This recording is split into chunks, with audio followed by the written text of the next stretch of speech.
1 2 1 2 check. Where's my sound gone? Oh. 1 2 check Chuffy 1 2. 1 2 check Chuffy 1 2. Hi, you're with Scott. I'm Ganja Kid. It's check Chuffy 1 2. Hi, you're with Scott. I'm Ganja Kid. It's midnight. Chuffy 1 2. Hi, you're with Scott. I'm Ganja Kid. It's midnight. Chuffy 1 2. Hi, you're with Scott. I'm Ganja Kid. It's midnight. Chuffy 1 2. Hi, you're with Scott. I'm Ganja Kid. It's midnight. Chuffy 1 2. Hi, you're with Scott. I'm Ganja Kid. It's midnight. Chuffy 1 2. Hi, you're with Scott. I'm Ganja Kid. It's midnight. Chuffy 1 2. Hi, you're with Scott. I'm Ganja Kid. It's midnight. It's always midnight. Hi, you're with Scott. I'm Ganja Kid. It's midnight. It's always midnight. Hi, you're with Scott. I'm Ganja Kid. It's midnight. It's always midnight. Hi, you're with Scott. I'm Ganja Kid. It's midnight. It's always midnight. Hi, you're with Scott. I'm Ganja Kid. It's midnight. It's always midnight. Hi, you're with Scott. I'm Ganja Kid. It's midnight. Error. All right. Hi, you're with Scott. I'm Ganja Kid. It's midnight. It's always midnight. This is your right ear and your left ear. We're in Genshin Impact. We're in Genshin Impact. There's something I want to do before we even start. I'll just tell you what we're going to do today. We're going to do the Unappreciated Carving in Port Oromos. Port Oromos in Sumeru. Oh, Port Oromos in Sumeru. Why are we doing that? Well, I noticed it's got an exquisite camera as a reward. And what do we enjoy more than anything? Taking photos of ourselves in Genshin Impact. So we'll be getting the exquisite camera today. I think that sounds like fun. We did an episode on Sumeru yesterday where we ran around in Sumeru a little bit and then did a story quest back in Inazuma. It's quite fun, actually. Took 5 hours, but it's quite fun. So I'm not doing a fucking story quest today. You can leave me alone. Although we might do. Run a stream now for a bit. Might nick off, get myself some tucker, come back on. So it might be a 2-streamer. But we're here now. Sumeru. We're going to do this. There is something I want to show you before we get started, though. Let me just... Let's just leave that. Oh no, wait, obs. Keep obs open. You need obs open. You need your obs open. What are you gonna do without your obs? How are you gonna look at it? Everyone knows obs. You need obs open. What are you gonna do without obs? You gonna do without obs? See, here's Firefox. Got your Firefox? That's not Firefox. Shove off. This is Firefox. What's that? BlackPink. BlackPink. Venom. It's my new favourite. So. They've released a new video. I'm just going to sort of react to it. It's a bit of a strange thing. It's BlackPink, Pink Venom, Light Up the Pink campaign. What's that?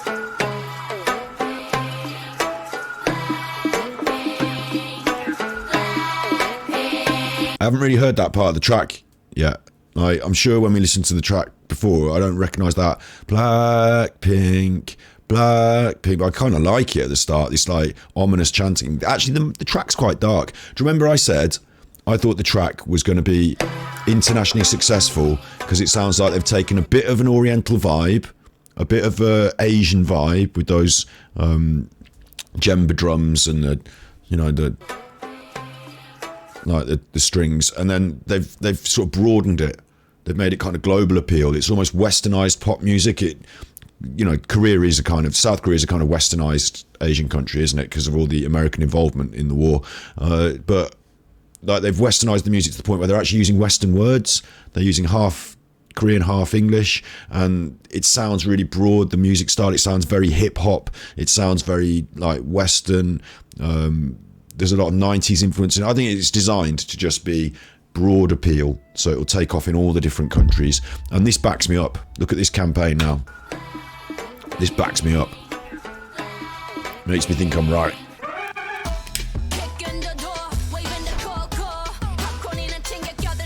So, well, that's where they're from. They've lit it up in pink, look.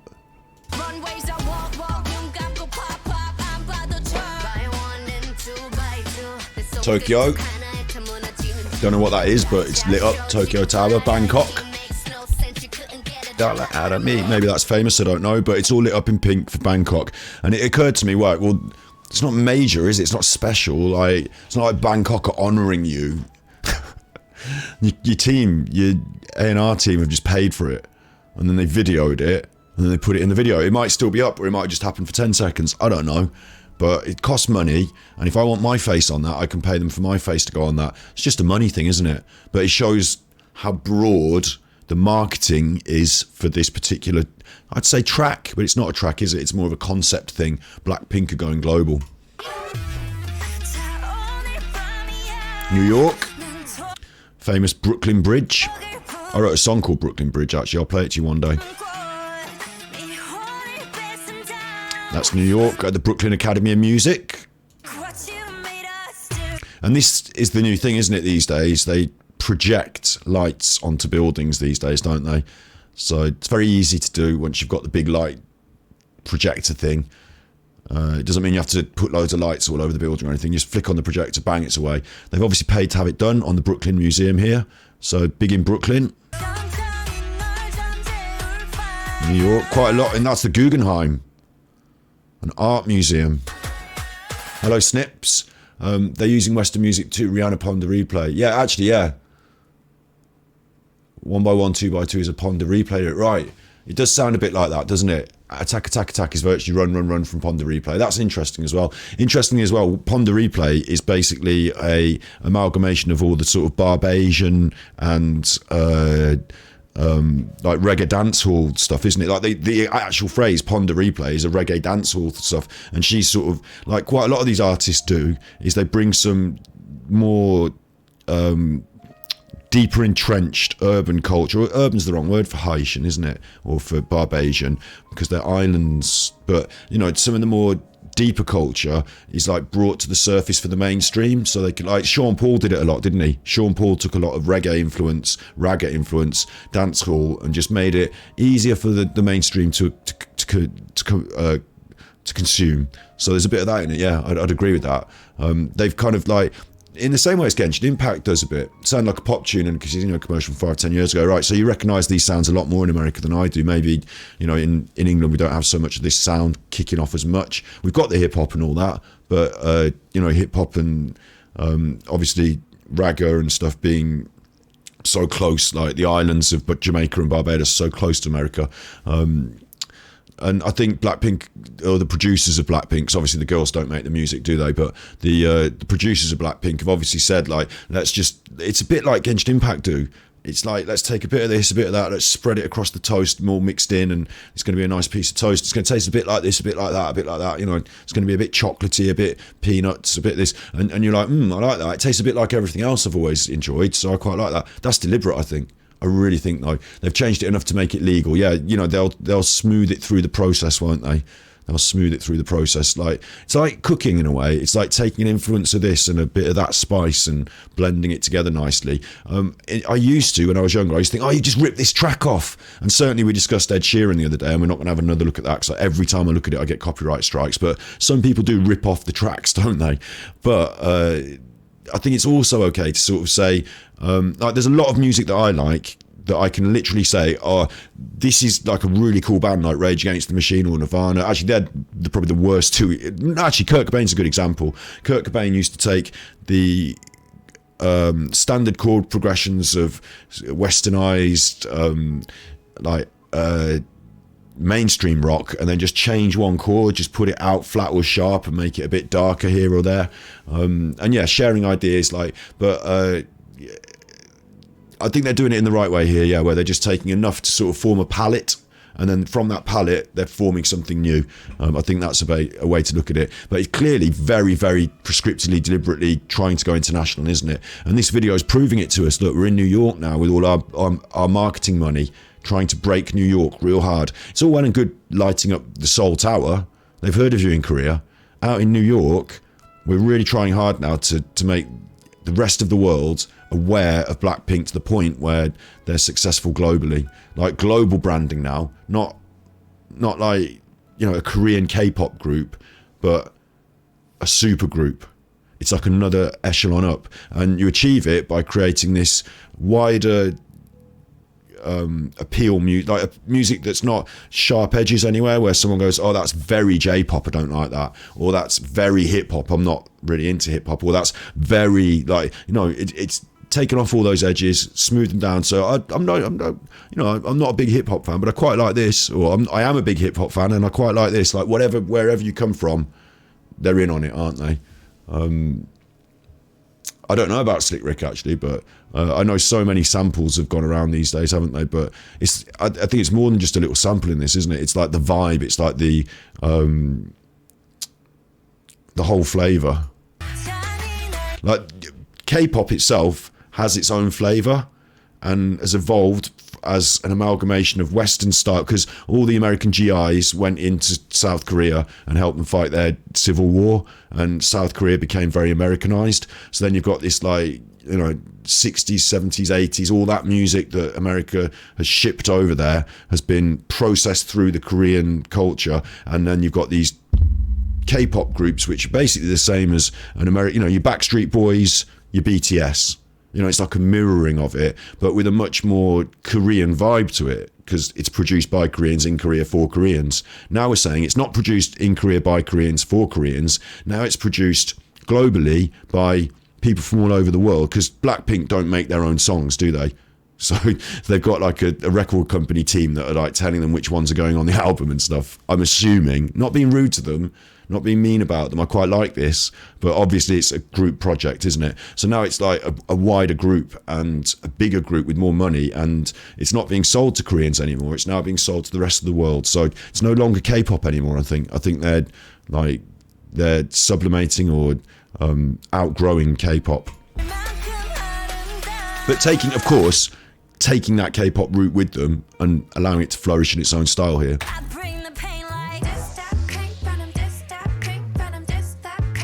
Get him, get him, get him, get him.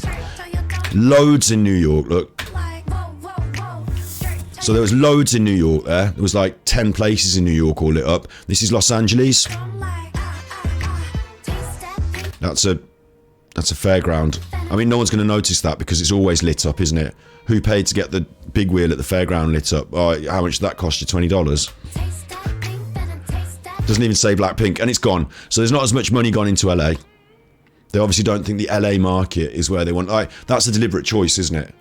Like, it's not that LA doesn't have so many monuments and things to light up. It's that they've said, we want money put in New York. We think the New York area will accept us. So we've done our market research. LA's got their own vibe here, there, and everywhere. They're not into it. New York, we can get in there. Maybe there's a bigger Korean ethnic. Like, you know, you have Chinatown in New York, don't you? Like, maybe there's more ethnic Koreans in New York already to see that. Like, they've obviously gone for New York more than they've gone for LA. London.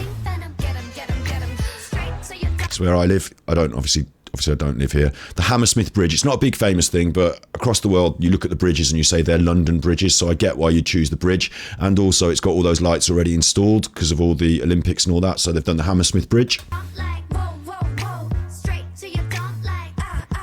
And Marble Arch, which to me is almost offensive, but there you go.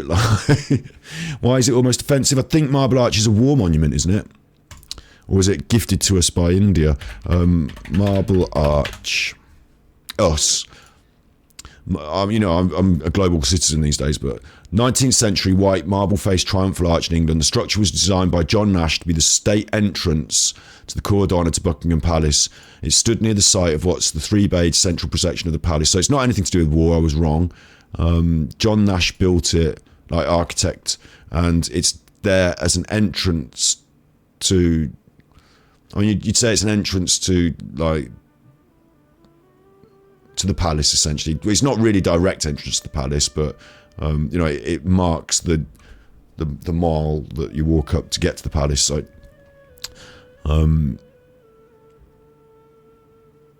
only members of the royal family and the King's Troop Royal Horse Artillery are permitted to pass through the arch.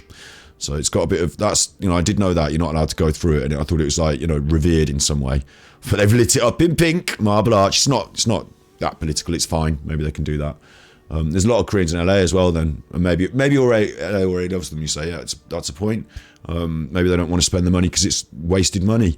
I'm just surprised that LA got one thing on the thing. It's just, I'm only having a guess.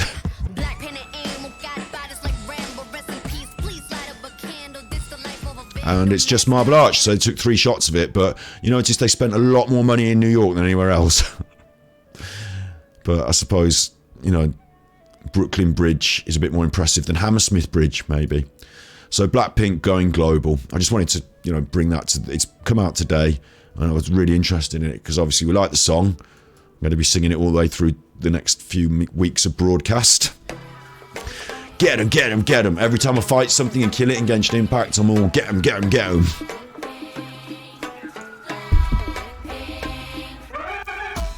And I like that trumpet that, like, it's very, oh my god, see, my extensive knowledge of music's going to have to come to the fore now. There's a dun dun dun dun dun dun dun dun dun dun dun. It's called By Twisted Individual. It's by Twisted Individual. Let me get the discography from Twisted Individual. Twisted Individual discography. And this will go like old, won't it? Oh, 20. Has he stopped making music? Have they stopped making music? But it'll be old. Like, you know, I bought this back in the 90s or the 2000s, so it's going to go back a bit. Reject all the cookies, thanks. Dun, dun, dun. This is like a proper drum and bass tune from an EP. So am I going to be able to find it? Galloping Elephant, is it that? It would have been a remix that I had on a... I can picture the disc, I can picture the vinyl, and I would have played it in some sets that I used to mix. And it's got this like repeating dun dun dun dun dun, and it has that little elephant in it, and it kicks in with the elephant. So they've literally taken it. I mean, they can't have literally taken it from this track. It's very unlikely they've literally taken it from this track. Or it's possible, because I remember it, you know. Let's just try and find something that might... Let's just try and find Twisted Individual. Let's put elephant. It won't be, but let's put it and see if we can get anything. Galloping Elephant, Mutated Forms mix. I mean, it might be this, it might not.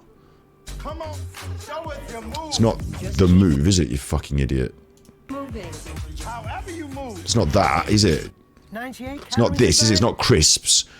It's not crisps. I mean, they make me want to not eat them.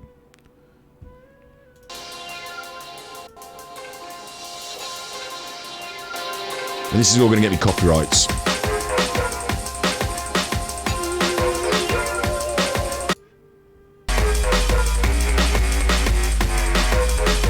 This isn't it, but I think it was Indian something, or India.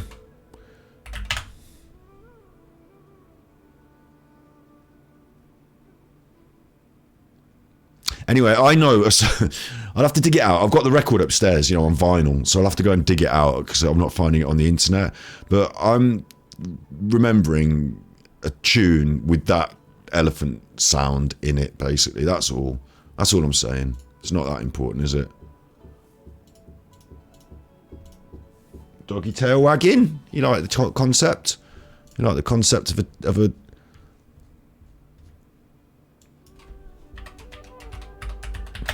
You know what the concept, doggy? Does this...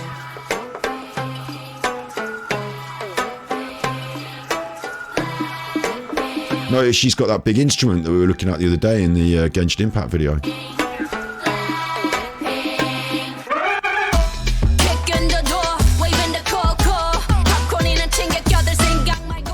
What's she even saying? Hang on. I can't figure it out.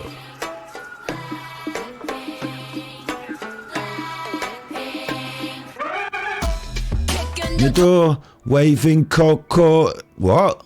What does that mean? Kicking the door, waving the cocoa. Waving cocoa. What's that mean? Have they just said sounds that fit?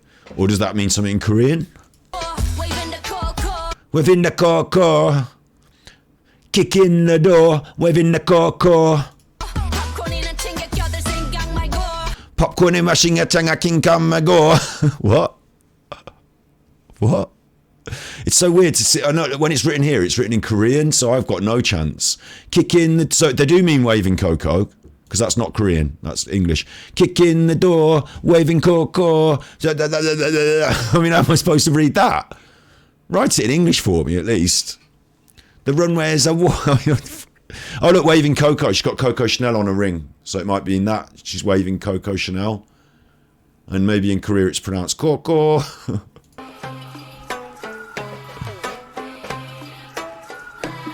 It did the other day as well. You suggested that I do a rap over that Genshin Impact track, and I thought about it and I listened to it, and it sounds really good for it. We're going to have to get onto some music production at some point. Kick in the door, waving Coco. Runways. I say it's easier to rap if you can just throw in any fucking words that rhyme or don't rhyme.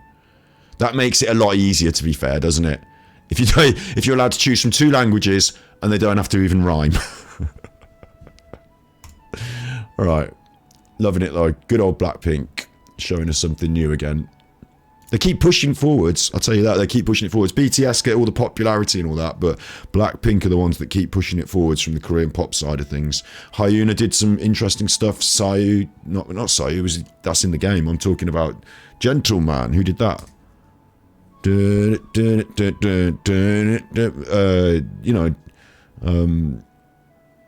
Gangnam Style. I don't even know the name of the fella who did it, but they broke across different borders, didn't they, in popularities, but BlackPink are the consistent real ones, in my opinion. Anyway, that's our little bit of react at the start to BlackPink's new campaign. I find it distasteful when you rap like that, which doesn't speak like that. It's borderline appropriation. It's interesting, isn't it? Landers are pushing for, yeah. I don't know if it would be their choice to, speak these random English things like this in that, but maybe it is. It's a very strange choice. It's very novel and new and very different. Like to say we're going to amalgamate these things, so we're just going to fucking amalgamate them and say what you like. And cultural appropriation, I think, I don't know if you can. If you're South Korea, it's weird, isn't it? I believe that we should be able to just do anything. I should be able to wear an Indian sari or a Native American headdress and speak whatever language I want and eat whatever pizza I want, or not spare ribs because they're animal, but I'd eat food from all cultures. I'd cook it, I'd celebrate it, I'd do the dance, I'd sing the songs, I'll do whatever. I don't think that the only thing I won't do is dreadlock my hair, because my hair doesn't actually physically form into dreadlocks because I don't have the same hydrogen bonds and elliptical shape of the hair follicle. So Afro-Caribbean hair naturally forms into these dreadlocks, and then quite a lot of white people sort of mat their hair up with wax and dirt and make it look similar, but it's not the same. That's the only thing I won't do. But I'll do it all because I don't think that I'm personally responsible for doing anything to anyone bad in the past or anything. But I think the concept is, and I do understand it, is that if our culture fucking went over there and ruined and raped their country, and now we just take the things we like, that's seen as being bad. But if, like, with South Korea, it's the other way around in a way, isn't it? It's like America went there, helped them, gave them money, supported their economy, helped them win the war against the North Korea, left them with liberties and freedoms, and maintained a trade and culture interchange over the years. So, like, for Koreans to speak a bit of American and to like take on some Americanisms and American ways is because the Americans went there and like they all shook hands and had a big happy day. So it kind of is impossible for you to not take on, like, I'm drinking Coca-Cola here. Like, Coca-Cola was a big symbolic thing during the Second World War, and Coca-Cola actually convinced the American government that they were providing an essential service during the Second World War, and that they should keep factories open instead of turning them into ammunitions factories. So, like, Coca-Cola represented something. Like, the fact that the Koreans had those, like, the South Koreans had those shaped bottles of Coca-Cola, and the North Koreans didn't, like, was a iconic thing. Oh yeah, they're just doing it for money. Yeah, or to become the biggest music artists in the world and be able to make songs for computer games and films. I anticipate, after they've done, because they recently did the PUBG crossover, didn't they? I anticipate with this global, what comes with global appeal is the ability to be attached to other projects like Marvel movies, or you'll see them do a song for like the next Incredible Hulk film or something. Do you know what I mean? Because they are now known and saleable in all these markets that these films want to reach as well. There's like a crossover there. So I think maybe, like we said, maybe it's part of a bigger campaign by a bigger company, to achieve these things. It's interesting, isn't it? It's just interesting. They've done really well for themselves, and they're going beyond what they ever expected now. So,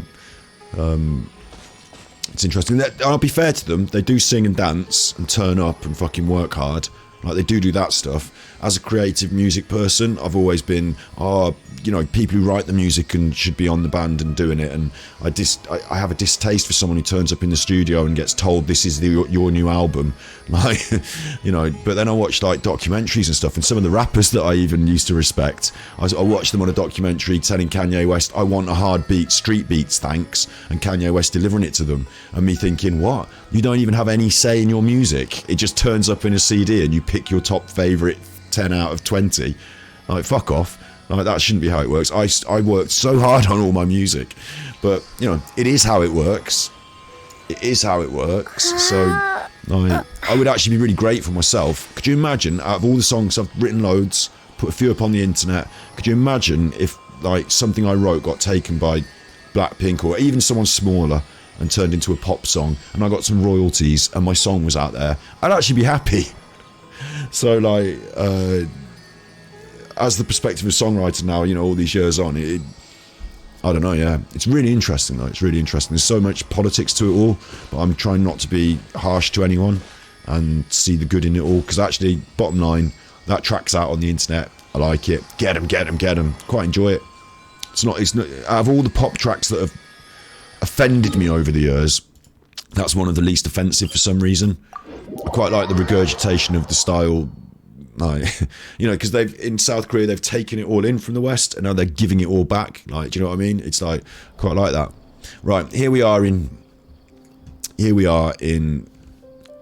my teleporter? It's over there. Here we are in Porthos, Port Ormos, spice merchant. So you know what you're getting here, look. Hey, you know what you're getting here. What she got for sale, eh? Wanna buy some spices? Yeah. We have all the usuals, but at affordable prices. Yeah. Shh. Keep it on the low key. Go on. We'll go around the back. Come on. Where's around the back? He's got a little handbag there. I'll put the money in the handbag. Look. I'm putting the money in the handbag. Then I'll just go around the back, and you can give me this. Oh look, it goes through, so we can be seen. That's no good, is it, you chuffer? I've put the money in the handbag. So where's the spices? Special spices. They're the same ingredients, but with addition of spices, they become different. What are you selling? The seasonings used for cooking. Oh, sorry, I thought you were... Spice, sugar, butter, cheese, salt, pepper, cheese. She's got the cheese. $4.20. I mean, I'm not being funny, but you know what I'm saying. Yeah, she's got the cheese at $4.20. I'm not being funny, but you know what I'm saying, don't you? She's got the cheese at $4.20, yeah? Yeah, has she? Right?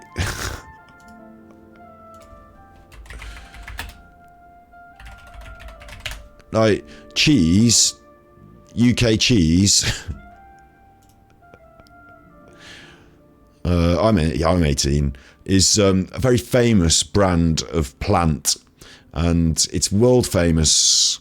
It's a hybrid. It was grown in Birmingham, where I'm from, and it took over the world. It's got a very particular smell and sort of piquant tang to it, and it's very, very Moorish.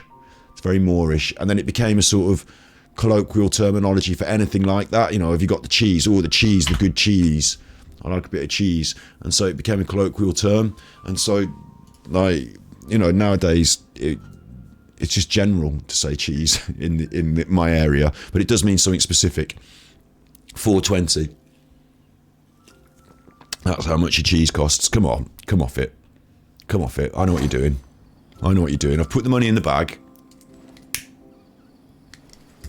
Wanna buy some spices? Yeah. We have all the usuals, but at affordable prices. Okay, I've put the money in the bag. Now what? Someone else going to come and serve me, maybe? Maybe she's got a little runner. Hello there, my friend. Anyway, this is the port. Look, there's the runners. There they are. Look, you go around here. This is what it is. She's like, right, thanks for the money. Go around here and see these two, and they'll get it out of this big pot. Look, it's a big pot. Isn't it? A big pot. So these two now are going to grab it out of the pot and hand it over. That's their little job. And if the police come, they're in trouble, but they can't go to prison because they're underage, so that's why they use child slaves. Here's another pot salesman.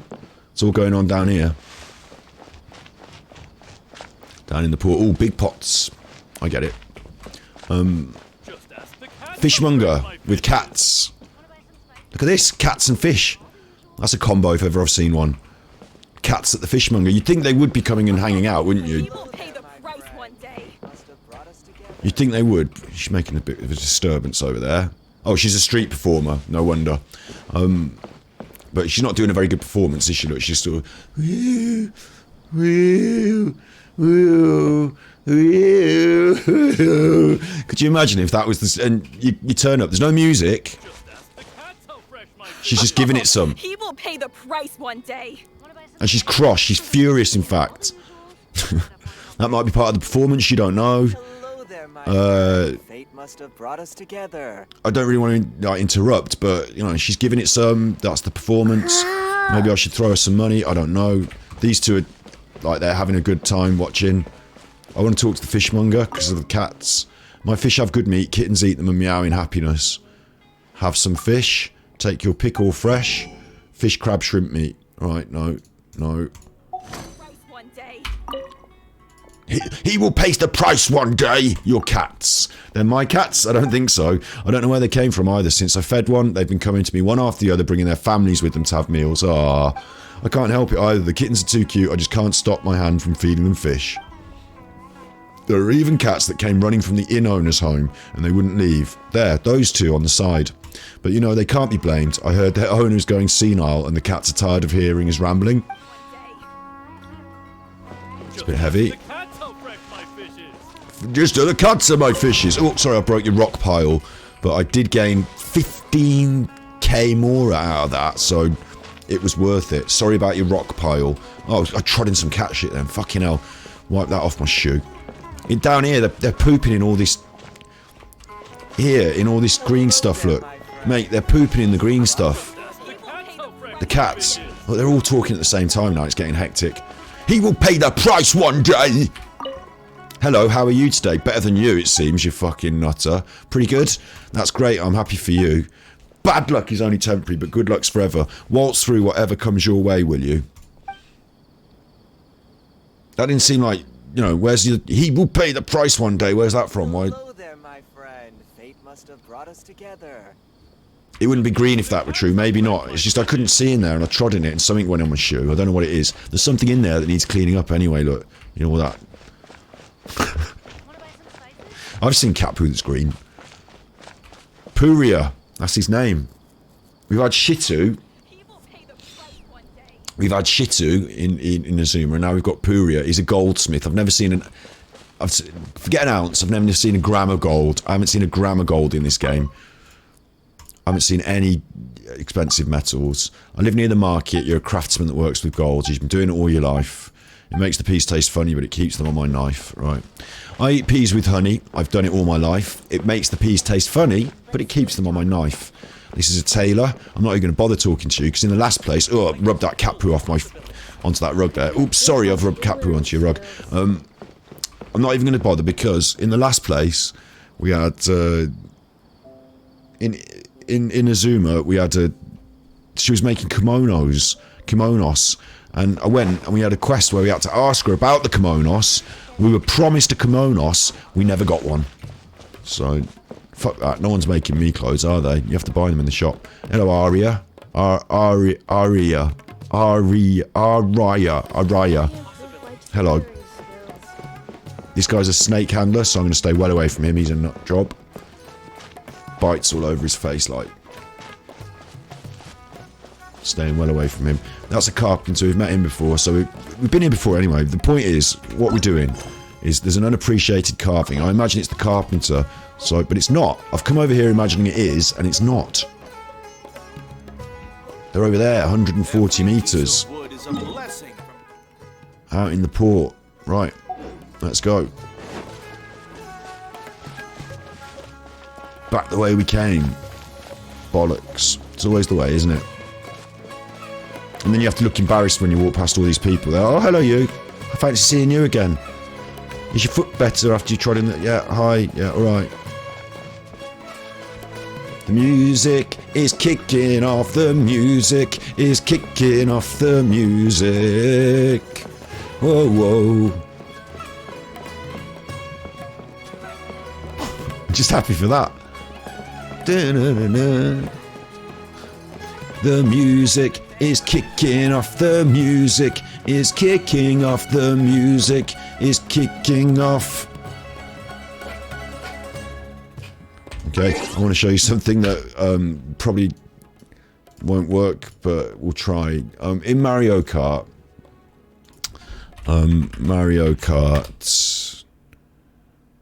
what was it like? Let's put SNES, because it was the SNES. No, was it the SNES or was it the... Was it the SNES or was it... It might have been the GameCube.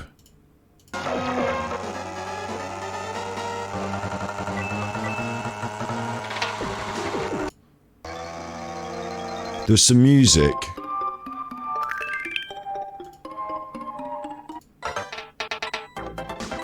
Might not be this, it might be the GameCube. Not the GameCube, sorry, the N64. There was some music, and in my brain, I associated there was a...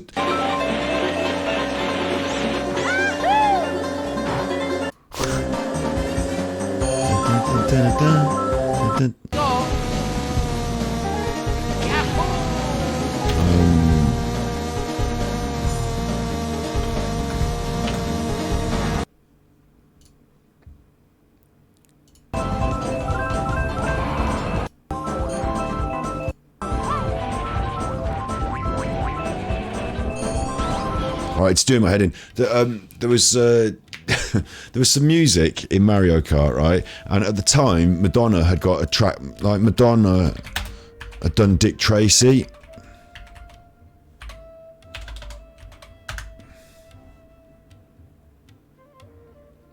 And it was this. It was actually this song. In this, there's no point in me playing it. It'll just get me copyright. But in this song, there's a line that says, "Please don't call a doctor, because there's nothing wrong with me." Like, she says that line, right? And then in Mario Kart, the same melodic line, and maybe you know this music if you know, if maybe you can tell me where I'm wrong, but in Mario Kart,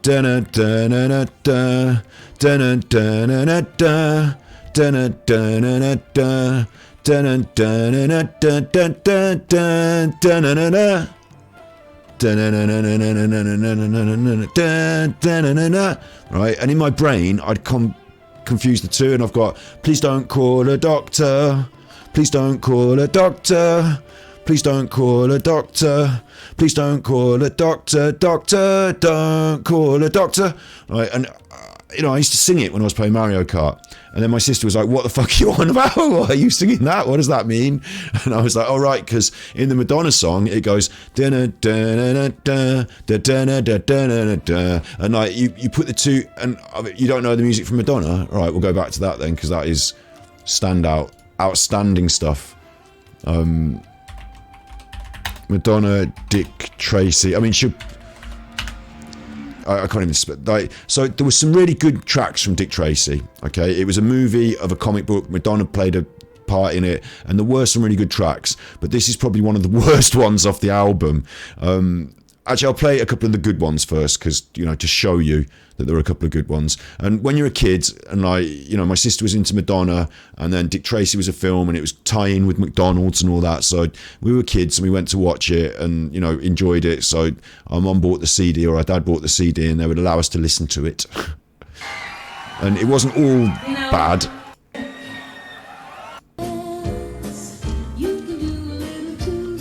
But it was inspired by sort of that neo-noir 1920s, hey, I was a detective and she was a dame, and there's a bit of like, you know, you can tell here there's a bit of that 1920s feel to it.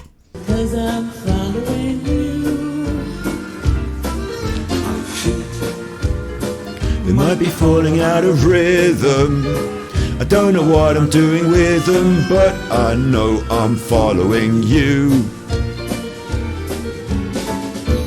And then later on in the track it breaks down and has like a disco bit, and it goes like...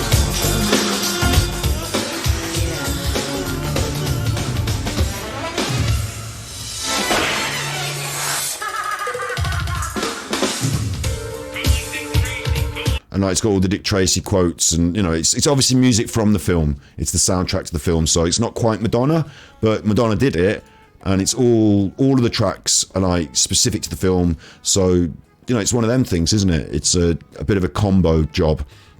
So there's some good songs on it. This is Sooner or Later, which is probably the main hit off it, which was a bit of a croon, a bit of a Jessica Rabbit croon. We're going to get the adverts pumping. Yes, love the pumping adverts. Why don't you pump off, you fucking pumpers? Right, this is a bit of a... This says it all, look. Baby, you're mine on a platter. I always get my man.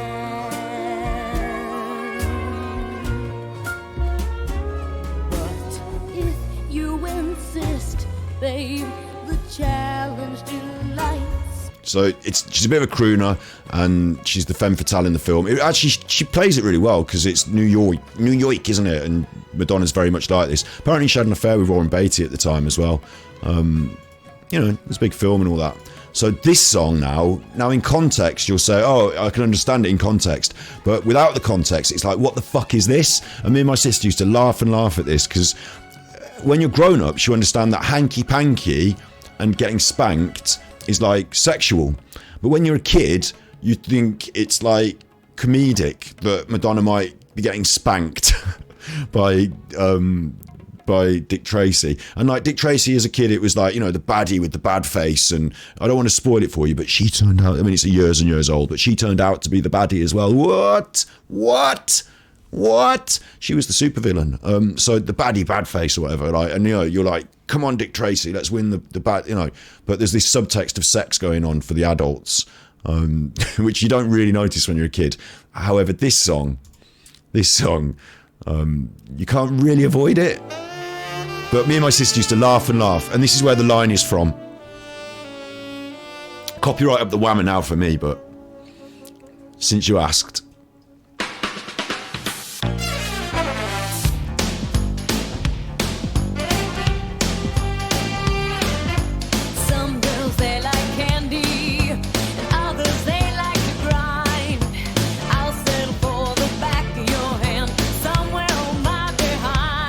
Some girls, they like candy, and others they like to grind. I will settle for the back of your hand, somewhere on my behind. And like, for me, that was funny as fuck. What? That was 8 or something. No, I was 8 probably.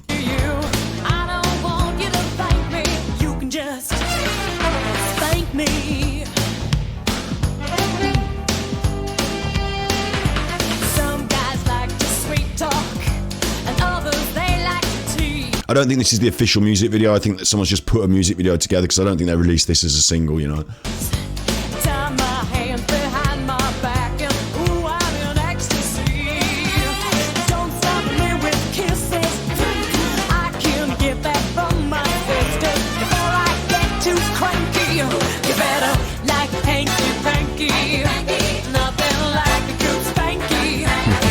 I still find it funny, to be honest. Before I get too cranky, hanky panky, nothing like a good spanky. Take out your handkerchiefs, I don't wanna cry, I just wanna thank you like thank you. Nothing like a good spanky. I mean, it's not quite what Madonna was known for, is it? I mean, it is a bit, because it's sexy, isn't it, and a bit saucy. But I think she was a bit more direct than, I quite like getting spanked. It's not BlackPink, I'll tell you that. It's not BlackPink. I don't want to cry. I just want a hanky panky. I don't. What? I don't wanna cry, I just wanna thank you, guy. I'm waiting for the doctor line. Please don't call a doctor, 'cause there's nothing wrong with me. So that in my brain got in. Don't call a doctor, 'cause there's nothing wrong with me. Please don't call a doctor. Now we've got to find Mario Kart music that goes dun dun dun dun. I've got to find, and it's old. It's not going to be, you know, the new shit. It's going to be off either the N64. It's got to be N64 or previous. So Mario Kart music. If I do it all in capitals as well, that's even better for me. N64. Let's try and find the N64. And we would have played it competitively. You know, we would have been sat there playing it together. So I imagined it would be, you know, not a particular track, but maybe the here's the full OST.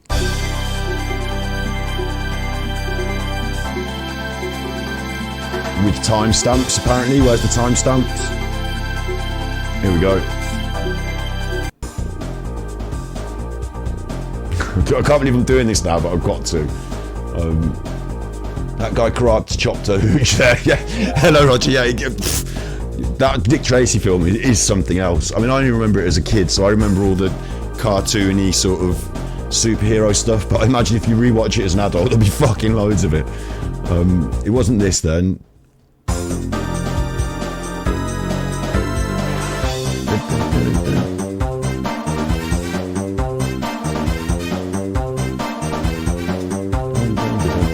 That is it.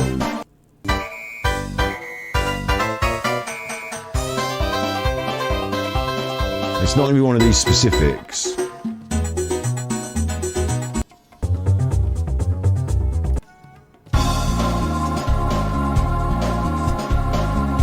When I hear it, I'll know though. I'll know.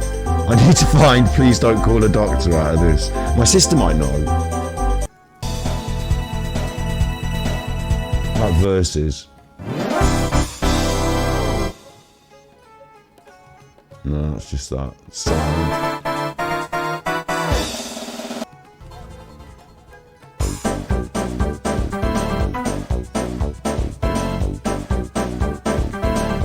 It's a bit weird I can't find it, isn't it?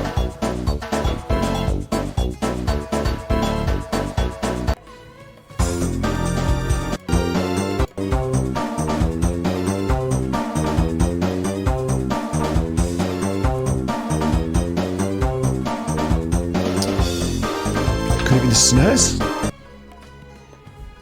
SNES original soundtrack.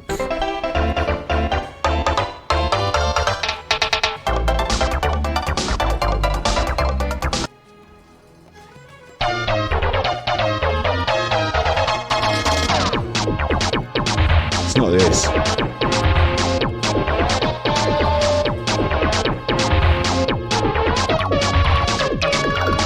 It is this. Please don't call a doctor. Please don't call a doctor. Please don't call a doctor. Please don't call a doctor. Doctor, don't call a doctor. So there we go. I found it. Right. This is what I've got in my brain. These two things, and this is so like this is a moment from my childhood that has lasted with me for like hopefully last till the end of my life. So you ready? I'm going to play the two, and then we're going to like compare and contrast. See how nuts I am. Please don't call a doctor. There's nothing wrong with me. Don't call a doctor. There's nothing wrong with me. Don't call. Okay. Please don't call a doctor. Right, so we've got that, and then this is what when we sat playing Mario Kart. That's going on in my brain while this is happening.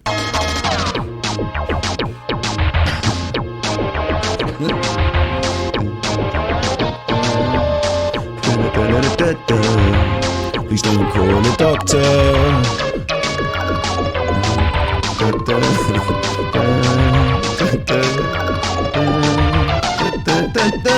Please don't call a doctor. Please don't call a doctor. Please don't call a doctor. Please don't call a doctor. Doctor, don't call a doctor.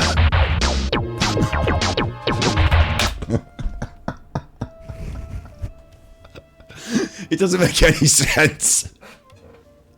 Like when you're 8 years old, that's fine. If you just imagine a false memory in my brain, or actually recording, hearing this as a kid and thinking the same thing, maybe it's the same melody. That's why it's got to be the same melody, hasn't it? I'm not just making that up. Otherwise, I'd just be like,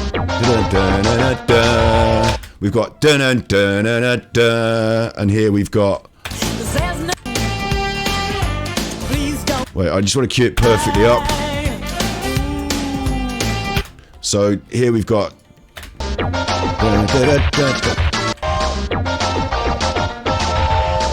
Dun dun dun dun dun. Please don't call a doctor.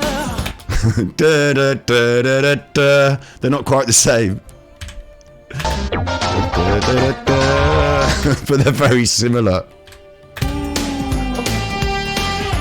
Please don't call a doctor. It's a bit slower. Please don't call a doctor. Call a doctor. Please don't call a doctor. Please don't call a doctor. It does fit. It fits there. It fits there. Which came first? I don't fucking know. I don't think they stole it. I just think there's a limit on how many melodic notes there are, and sometimes there'll be occasional random crossovers, and I think this was a random one, and it got in my head, and I'm sat there, and we're playing Super... So I thought it was the game... I thought it was the N64. It was this. So, I mean, we sat there, we're playing this, Super Nintendo now, Super Famicom, and I'm singing Please Don't Call a Doctor. My sister has said, what are you talking about? And then I've said, it sounds like this song, and she said, oh, maybe it does, and then that's it forever. So I'm glad that we've done that now on the stream. We're supposed to be in Sumeru, supposed to be playing Genshin Impact. But that's just a little blast from my past. And where did it come from? I can't remember how we got there from this. Madonna Dick Tracy somehow. And you were like, I don't remember Madonna Dick Tracy. And I was like, oh, this is Madonna Dick Tracy. Oh, it's this. I just went nuts. I don't know why and how, where we got the music kicked up. Oh, is there an elephant sound? No. Maybe the writer played this game a lot. Or yeah, maybe it's somewhere crossover, maybe. Or, I just think it was just like a random... Because there's only 8 notes, and you've got to get them in orders, and eventually, you know, you're going to run out of things, and you're going to have little moments that sound similar. But in Genshin Impact, it's different. In Genshin Impact, I actually think they take the first 3 notes of something and say, I like those, let's start there, and then let's go somewhere else with it. Iterative. Sumeru music sound like something, maybe it was that. Here it comes now, the music's piping back up. Tell you what as well, you know, the other day I was talking about this special move we've got, which you can't see now because I haven't got it charged, but if we press Q when we've got it charged, we make a lamp, and I actually said it looks like a lamp, this crappy green lamp, and it turns out it actually is a lamp. We'll talk about it another time when we're doing some combat and I can show you, but... I've got no idea how my brain works, where it went there, I've got no idea, but now the whole world, if only... The problem is that Mario Kart music is not going to be, you know, you're not going to hear that over and over. But if Mario Kart was big on the old internet, you know, if I'd have managed to, if we had the internet back then, and I'd made a video and sung it into the microphone and said, hey, do you know that Madonna's Dick Tracy sounds like Please Don't Call a Doctor in Mario Kart? And it had gone out there, everyone in the world would have that, that connection would be like, you know, made. Now it can't quite happen. It's just a little secret in the Matrix. But back then, man, if we'd had the internet, well... What's this? Look at this! Right.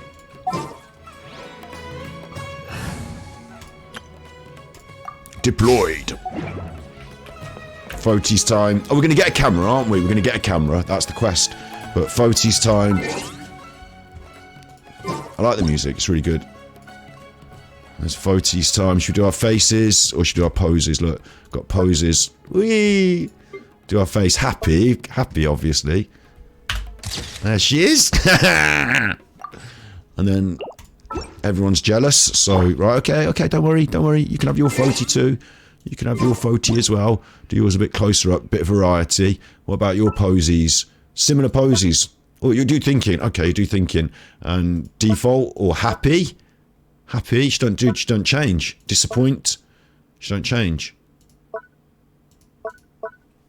She don't change. Maybe it's because of the pose. Oh no, it's her eyes changed a bit, look. No, they don't. I don't know. Anyway, we'll go with happy, because, like, you know, happy, not disappoint. There's your photo. Thank you. And then, who's next? Right, Diona, come on then. She's going to sit somewhere slightly. Oh no, what's happened? Oh, this is probably the quest. Port Ormos is pretty great. There's so many new and See you in a bit then. things. You'll be Not singing, to please don't mention all call the a tasty doctor. food. Please don't call a doctor. Please don't call a doctor. Actually, you work with doctors, don't you? So, but that'll be going off in your head now. You won't be able to get rid of it.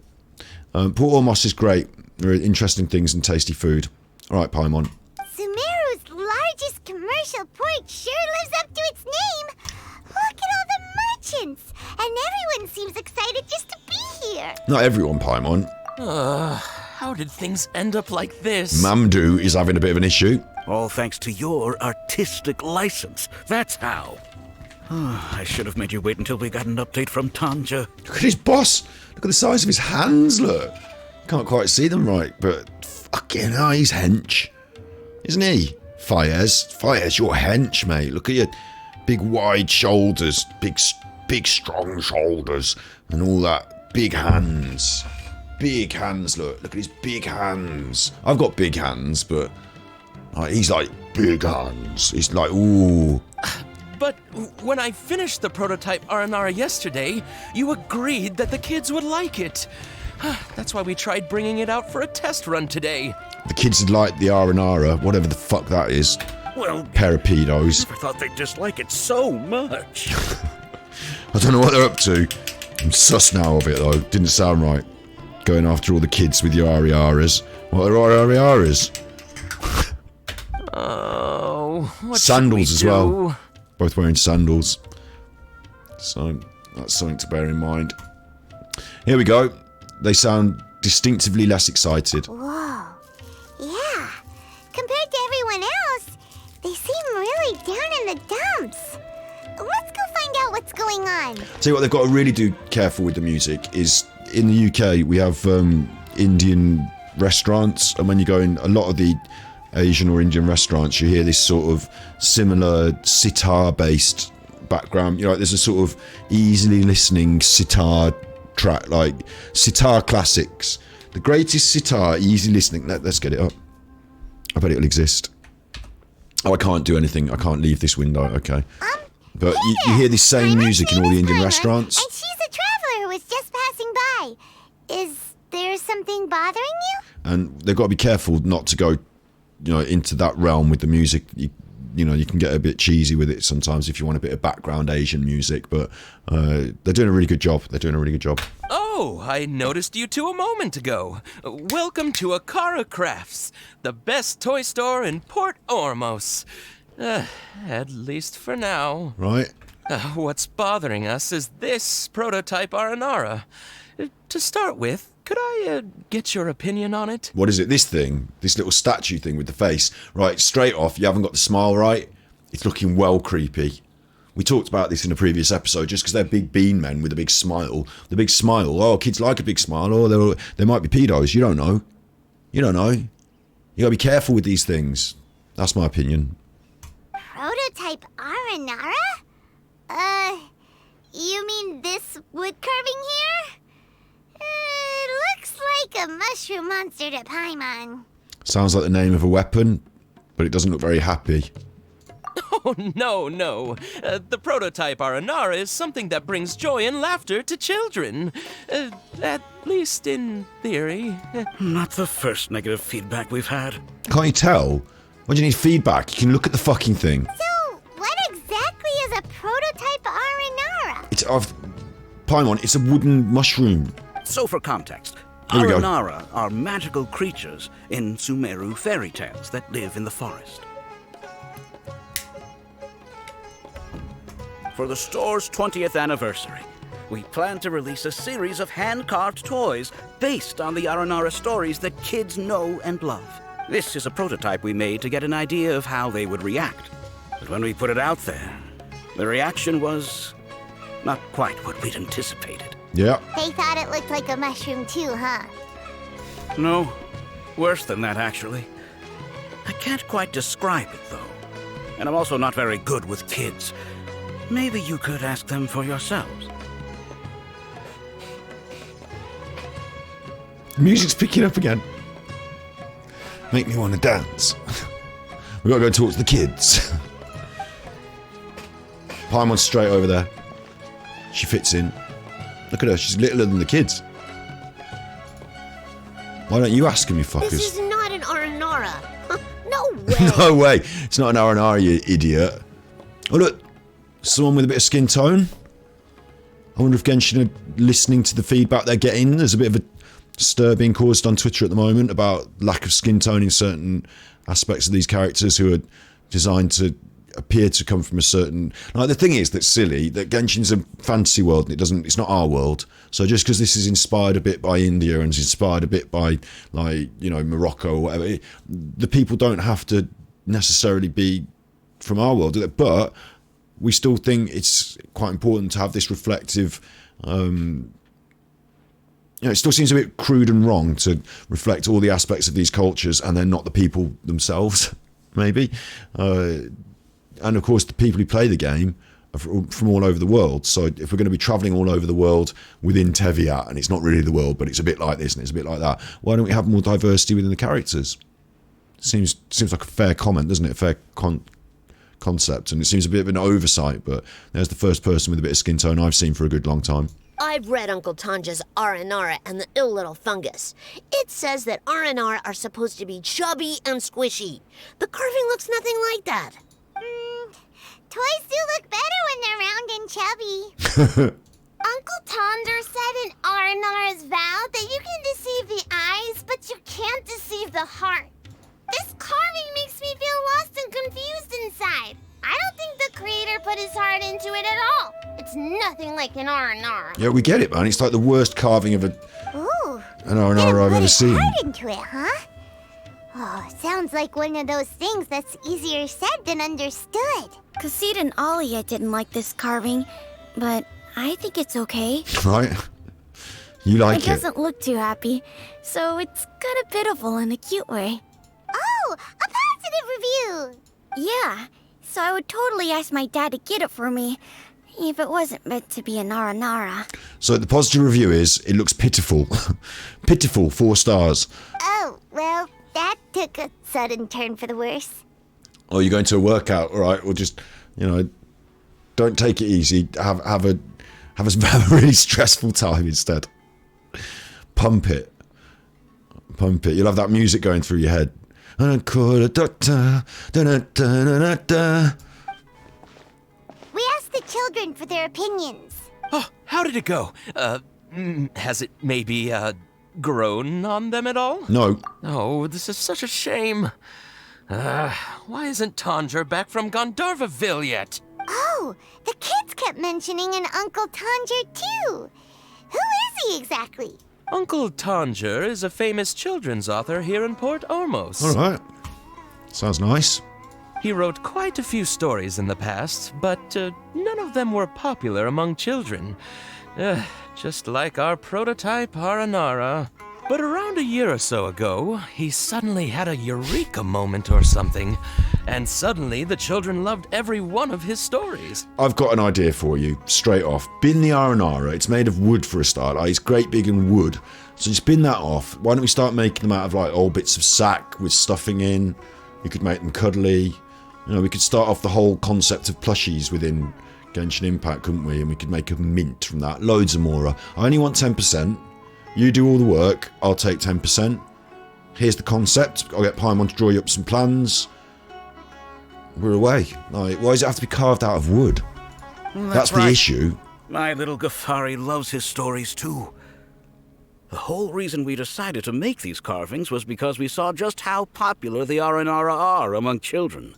We asked Tanja for guidance, but right after he agreed, he went off to Gandharvaville with his son to look for inspiration. They haven't returned yet. I'll go and get them. We were running out of time, so we had no choice but to carve an Aranara based on our own imaginations. Or maybe I'll go and take a photo of an Aranara for you. As you can see, this was the result. Oh, I get it. We have to do something. I get it. So... Hey, since you're the famous traveler, yes. Could you do us a favor and look for Tanger in Gandharvaville? Go on then. He doesn't have to come in person if he's too busy. Just ask him to write down his suggestions and bring his notes back to us, if you could. Say no more. Please. I said, if only say no to more. Put a smile on the children's faces. Yeah, go on. They seem pretty desperate. All right, Paimon. I said okay. We'll do it. Say no more, right? And when I say no more, when we get there, it's not gonna be like, oh, here's the description, right, go back and do it. What it's gonna be is, it's gonna be, when we get there, he's gonna be like, hang on, can we get a little face poking out from that window, do you think? Maybe she stands up on there.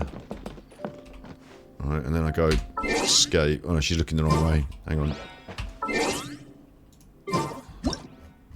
Can I not zoom out? No. Little face poking through there? No, right, forget it. Forget it.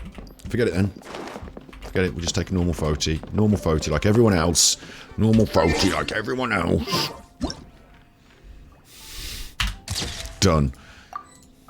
Oh, mine wasn't as good as everyone else's. Why didn't you take as long on mine? Oh, yeah, I didn't do a pose. I didn't do a fucking face. Sayu hasn't even had hers yet, so you shut up. This is why we need the new camera, isn't it? Because I could have to set my new camera up and be taking all the new photos. Serious, rah.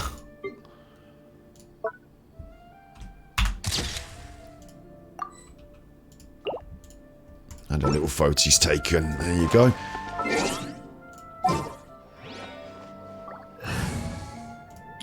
Dun dun dun dun. Who are we running around as? Maybe this team. Dun dun dun dun dun dun dun dun dun. Go to Gandhara village and find Tanga. Easy. I haven't done ping that off or that off. Should be pinging these, shouldn't I? Make it life easier. Make life easier, Rodney. Go on then. Let's do it on the way. Let's do it on the way. I like to do it on the way. Are we Dendro? We certainly are Dendro. Look. Oh, no. Have a bit of that. Where's that gone? It's gone over there. I don't want to go over there. It's a nice system, but like you look at it and you think, well, I'm not going over there, you fucking dickhead. I'm going over there. Going over there, mate. So.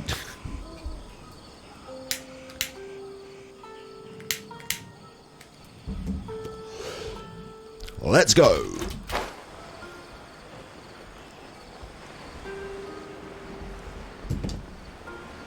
It's nice to just get a nice quest going in Sumeru. Get us a bit familiar with the old navigation. Or you can get your wave rider down there and chug along the river. That's cute, isn't it? Get used to a bit of the old navigation. I'm letting things go by when I see them sometimes. These places of rot. Or there's a little chest down there. Some of them are just going to let them go by because I'm interested in grubbing for chests a bit later. Where's my little... I want to... If I get distracted, what I'm trying to say is if I get distracted, I'll be off over there getting the chest. I'll do something else. I'll never get the teleporter. So I've got to just keep focused on the objective in hand sometimes. So there's the objective, look. The teleporter. Well done, Gravekipper. Well done. Teleporter unlocked. Who are you? A hunter. Right, rude. Don't like you. Animal killer. Animal killer! Had my filler. Get rid of... crocodile and a gorilla. Ooh, ooh, ooh, ooh, ooh. Hunter, hunter, hunter. Help, help. Hunter, hunter. I'm not an animal killer, but you are. Sometimes you just need to give up an unrealistic... There's an animal. There's an animal over there. Jumped on me. Hunter, come on. Hunter, there's an animal. The animal jumped on me. I'm vegan. I can't kill it. Oh, look at his skin. Ugh, disgusting. Leatherface. Look at that. The skin all stitched and strung out. Ugh. You've done a really bad job on that, if anything. I mean, I'm not a big fan of animal skins for my clothes, but being vegan and all, but like that is a really like you're supposed to just pierce the skin. Shut up. Need to give up an unrealistic dream. Shut up, you. You're supposed to just pierce it like where you kill it, like right through the heart, so it doesn't suffer, and then you skin it really careful, and so it's not got all cuts and problems on it. You know, a nice clean piece. But what you've done is fucking hacked it to bits. Look, and tried to stitch it back together. You've ruined it, if anything. That one's only good for the bin. Advertising it outside your shop, you're an idiot. Sometimes you just need to give up. Look, it's up there, the captain. Look, it's up there. Chilling in its own habitat, having a good time. And then along we come and we're supposed to kill it. Fuck off, I'm not killing it. It can live, let it live. It's a captain. It's just a wild captain. I'm not a brutal captain killer. This thing, they're bad mushrooms. We can kill these. Bad mushrooms. Oh, there's a chest involved. We're definitely killing this. Bad mushrooms, though. Look, it's not attacking me yet, so I'm not going to kill it yet. But when it starts, I'll give it some. Right, it's having a go at me now, so I'm now going to try and scare it off. What do you think of that? Is it scared it off? Punched it right in the face. Works with most animals. What a nuisance. No, this isn't a real animal, though. This is a fungus. This is a fungus that's been... Now I've trapped it in frozen ice. It's a fungus that's been turned bad by genetic modification. So, if anything, I'm better off cleaning the environment up from this polluted fungus genetic monstrosity. If anything, that's my job. So I'm allowed to do that, even though I'm killing living beings there. Remarkable chest. I hope we find long-lost ancient literature. I got the Ermite's Flame of Vigour. Well, that's not that remarkable. It's remarkable because I've never seen anything like that come out of a chest, but in another aspect, remarkable looked really good, and to just get the 5 primos and then a fucking thing, an Ermite's, whatever, what the fuck is that, a termite's bag of vigour? There, look, an Ermite's Flame of Vigour. A detailed step-by-step blueprint for making the Ermite's Flame of Vigour. After using it, you can view it in the creation screen. It's gone. Where's the creation screen? What do you mean? This? It's not something for my teapot, is it? If it's something for my teapot, I'll be well fucked off, because I don't want any more stuff for my teapot. Look at all the crap I've got in my teapot already. It's full of crap. I don't want an Ermite's Vigour. Do I need an Ermite's Vigour? I've got one now anyway, so that's mine. I don't know where it is, or what it is. Said it would be in my maybe I'll make it at the I never embark on a journey without a good book to accompany me. Yeah.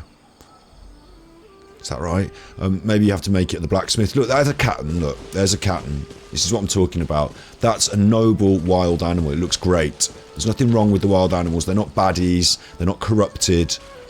They're just wild animals. So for us to have to kill them in any way, that's wrong. We're supposed to be here, Dendra, sympathetic to the world, like ecological problems, fixing these like corruptions in the wildlife. You know, ecological, isn't it? It's like saving the rainforest in a way. And then we'll kill all the animals. I can't go on about it all the time, but this is such a good example of it.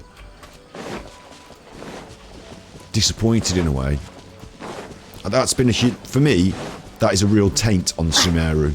It's bad writing, it's not consistent with the theme, and it's inconsiderate of modern viewpoints. Like Hilly Chills, we even found out were just poor people who are having a bad time and want to be, you know, they have to live forever in this. Like, do you remember we did that quest and it was like, poor Hilly Chills, now I've got an ethical reason to not kill them. If anything, I'm now just like some kind of homicidal maniac, killing all the Hilly Chills I see on sight. In a bad way, if anything. I prefer it if there's a political reason that we are diametrically opposed within game. Not, you know, not outside a game, not like they're, you know, right-wing bastard racists and like, I have to go and kill all the racists. Although that would be an acceptable premise, wouldn't it? More acceptable than these creatures live their own lives. Why don't you kill them? I don't kill any of the piggies. I don't kill any of the. I don't. Whoa. Get off. I don't kill any of the. Pretty good. I don't kill any of the birdies. You know, I'm happy killing slimes for some reason. For some reason, slime killing is fine for me. I can ethically just be sat happy with that, but it's real. It bugs me about this actually. And it's not like every game has to be vegan, you know, it's a computer game, they're not really animals. But so Tandra's supposed to be I've here said in my piece. Gandharvaville looking for inspiration. But how do we find him? Should we yell his name at the top of our lungs? Paimon, we've got these fucking headpieces. Oh, we'll alert the forest rangers. Right, no, we'll do that. I mean, we went to Sumeru, they gave us headpieces that contain all the information that humanity can ever understand. Like, why don't we use them? Hey, buddy. What's your name? What What? are you doing here all alone? Come here. Do you live in Gandharvaville? Oh, it's the captain wants to come in. The captain wants to come in. Quick, let's let Omar in. Omar's our friend. He is the big fat cat.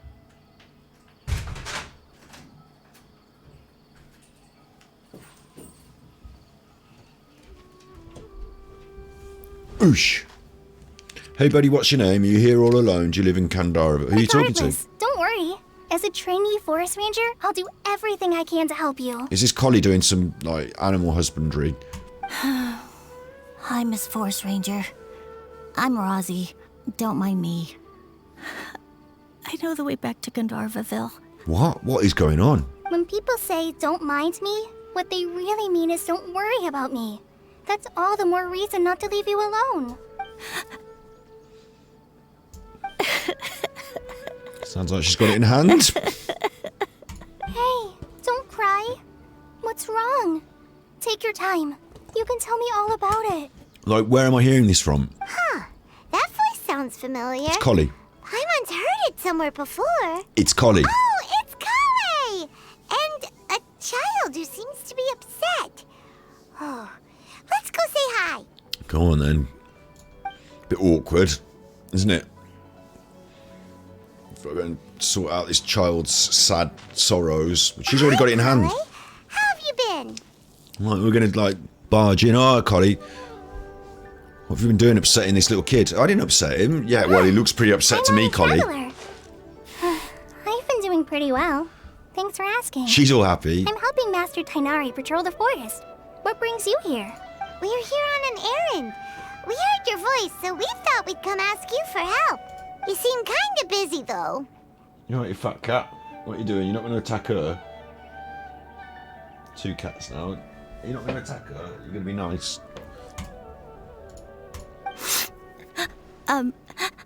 I'll be fine. You go help them first, Miss Forest Ranger. I'm okay, really. The sand got into my eyes, that's all. What a well-mannered child. Sand? There is not a lot of sand in a forest. You keep saying you're okay because you don't want us to know what you're upset about, right? Maybe. That's exactly why you have to get it off your chest. Here's a trick. If you're keeping a secret that bothers you, you can try telling it all to a tree hollow. A tree hollow? What? Yeah, a tree hollow. Do you know Tanja's stories? The Aranar living in the forest will patiently listen to every word children say. Maybe there really are Aranar living in the tree hollows that will listen to you. That's not necessarily the best advice, Collei. You like the R&R stories too? Of course. I love them. Oh, people who like R&R are the best. Okay, I'll try telling my secrets to a tree hollow. Thanks, Miss Forest Ranger. You know everything. Are we going to trick him and just go and hide in a tree? Aw, you're just exaggerating. Anyway, I'm trying to be like my friend, who always does her best to cheer people up when they seem sad. So, how are you doing? Feeling any better now?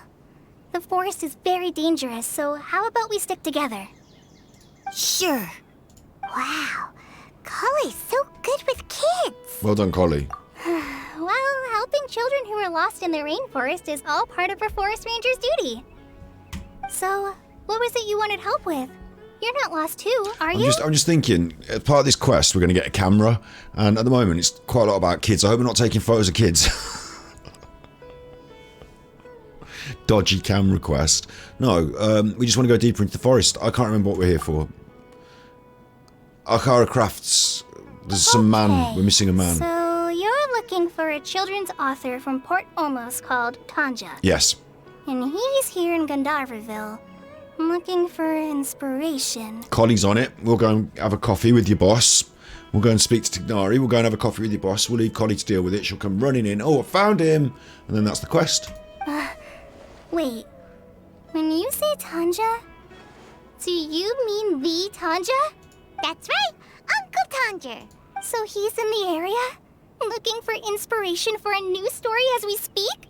This is amazing. Could you wait for me for a second? I'll run Rozzy back to Gandharvaville and then I'll be right back.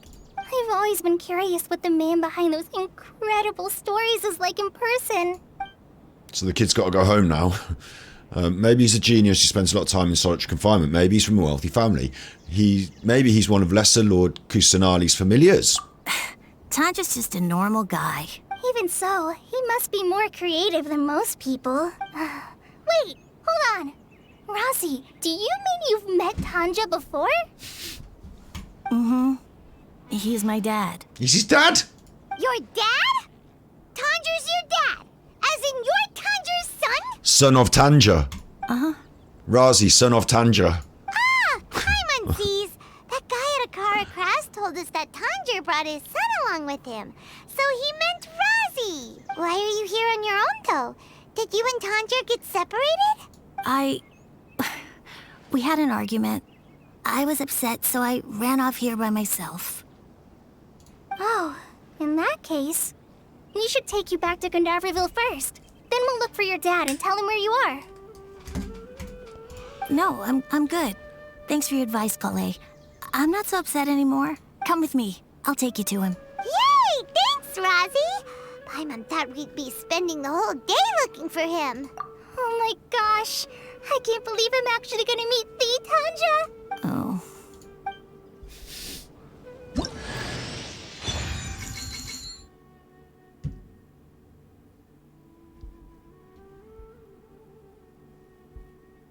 What the fuck?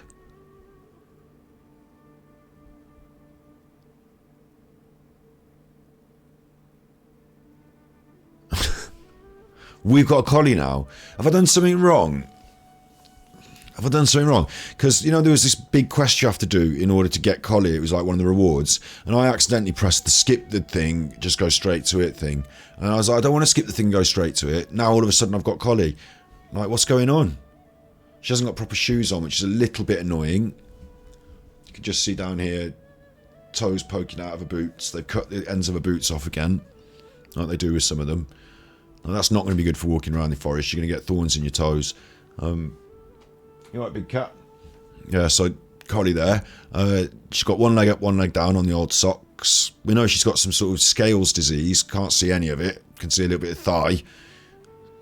But no scales disease. She's got big puffy sleeves. She's a bow. She'll be a green bow, won't she? Green bow. Although the bow she's holding is blue. She'll be a green bow. And big swooshing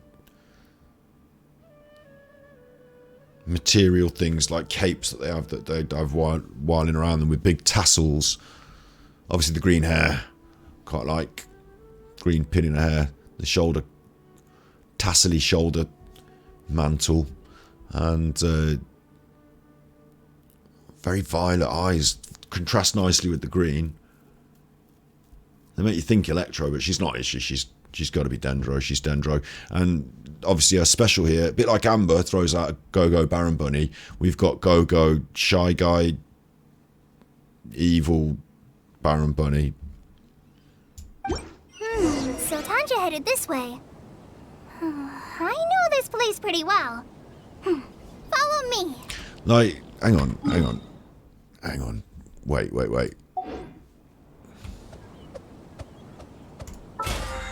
Not the battle pass, which I always press when I'm in this situation. This, look. Graven Innocence. Complete the unappreciated carving to invite Collei. Alright. That's what we're doing now, so that's how Collie's getting invited. Look, prerequisite quest. Trail of the Goddess Wisdom. You and Paimon finally arrive at Sumeru City. When will you be able to get an audience with the Dendro Archon? I wanted to do the prerequisites. But what happened was I said, oh, I have to do this prerequisite quest before I can do it. And I want to get Collei and all this stuff. And there was a button down here and it said go straight to quest or something. I pressed it and it was like, oh, skip. This is how you skip all the stuff. I was like, I don't want to skip all the stuff. And then here we are. I'm like, where's the list of all the quest rewards? No list of quest rewards anymore because maybe I pressed skip the stuff. I don't know what's going on. I'm a bit confused. So, but I've now got Collei.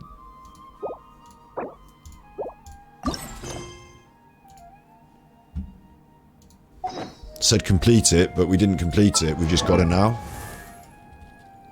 Boom.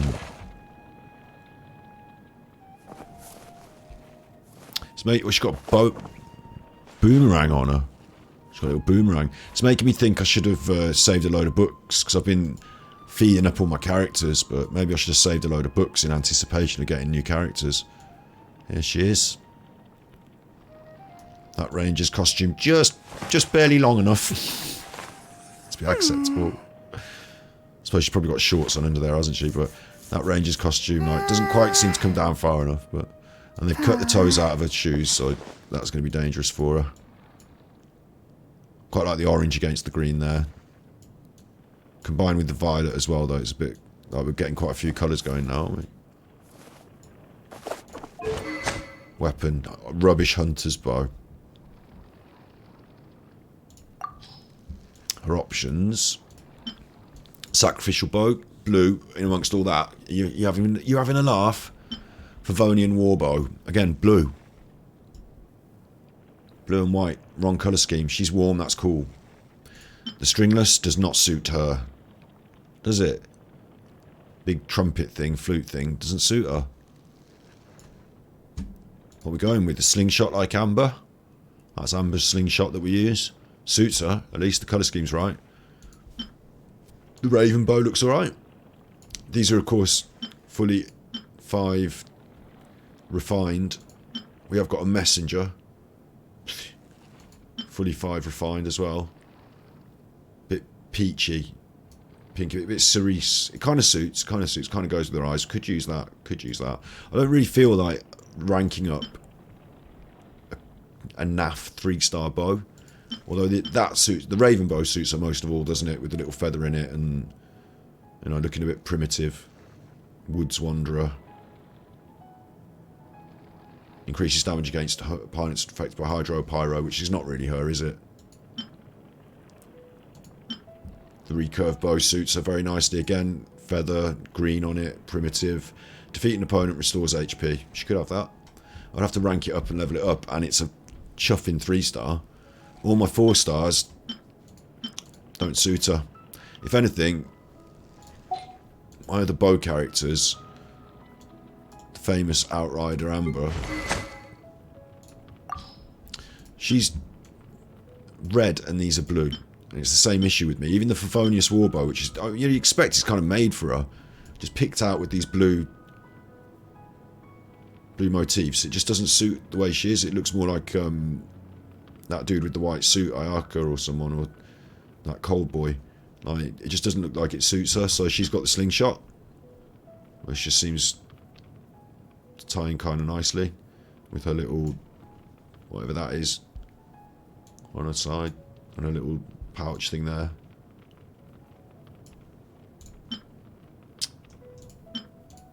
You know, we could give Amber a different bow. I mean, that just doesn't match, does it? That bubblegum pink against her more red and deep plum tone. It's quite a slight bow, though. It's kind of nicely designed to be kind of slight, a lot more svelte. But I haven't got the right look, in my opinion, for any of these bows to sit nicely with any of these characters, really. So Amber's currently got the slingshot. And then we've got Diona. We've given her the stringless, and that does suit. I'll tell you for why. Cats like string, don't they? Cats like a bit of string. They mess about with it. Well, this one's the stringless. It's got a magic string. She can't mess about with it. Plus, all that blue. That cocktail shaker. She's a cryo. Purpley purple, bluey purple. It kind of goes with her boots. It's alright. It's not a terrible mismatch. It's not perfect, but it's not a terrible mismatch. And the stringless aspect really suits. I mean, I could be giving her any of these. That sits nicely, the colour scheme, the sharpshooter's oath. She could quite happily have a sacrificial bow. Look, the colour scheme again. Like, she could handle most of these bows. Even the more golden warm tone on that Favonian Warbow picked out on the top of her cocktail shaker. Nice tie-in. You know, she's Favonian as well, isn't she? She's Mondstadt. She only works at the pub, but she's Mondstadt. So these things work and tie in. She's got choices. What goes through my head, man? She's a Favonian Warbow. Look, it just looks like it was made for her.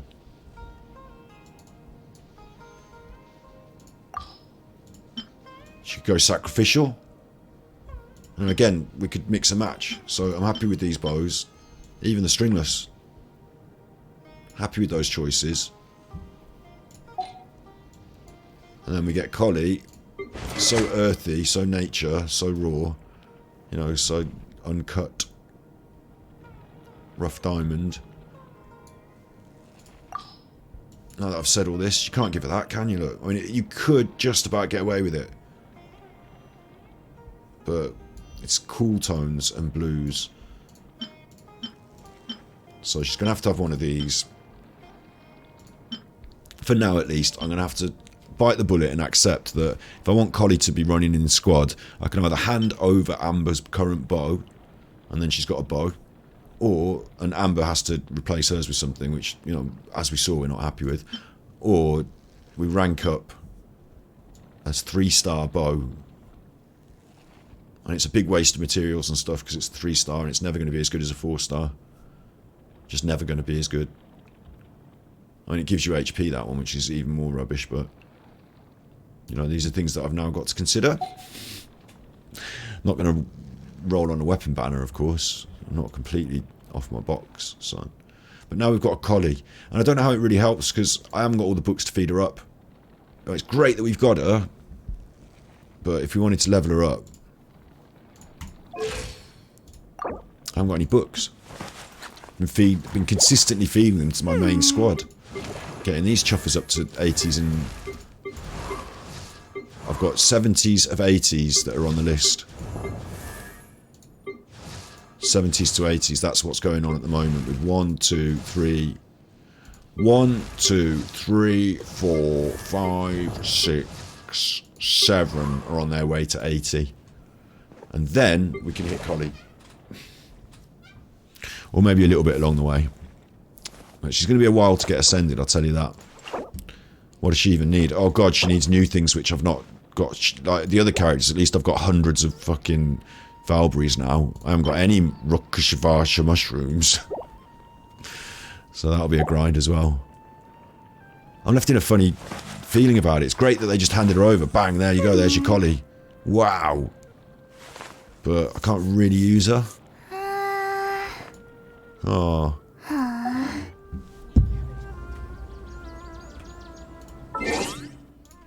Maybe we just throw her in for a runabout. Give up the heals. Or give up the primary. She's got putting Collei in the DPS slot. Trainee Forest Ranger Collei, reporting. Putting Collei, I can't even say her name, in the DPS slot. Go to Razzie to find... You're right, cats. Go to Razzie to find Tanja.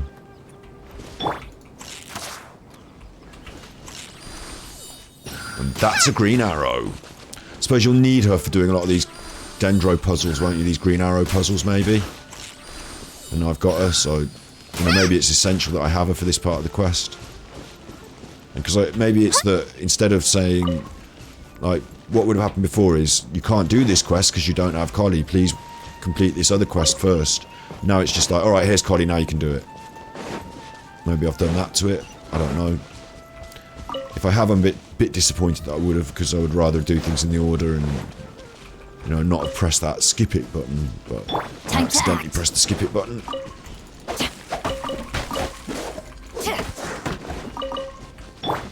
I've now got a Collei.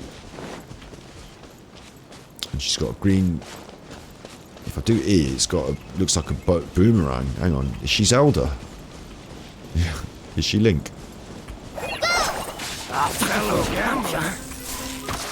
6. Look at that. 6 damage. Watch this. Level 1 Collei. 23. 23. Look at that damage. 9. She's dead.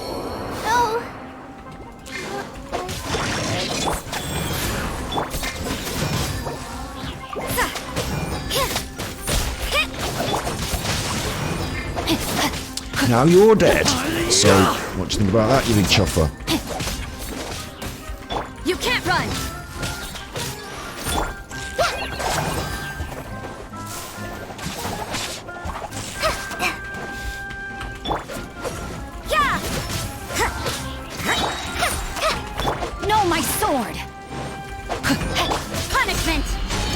You can't run.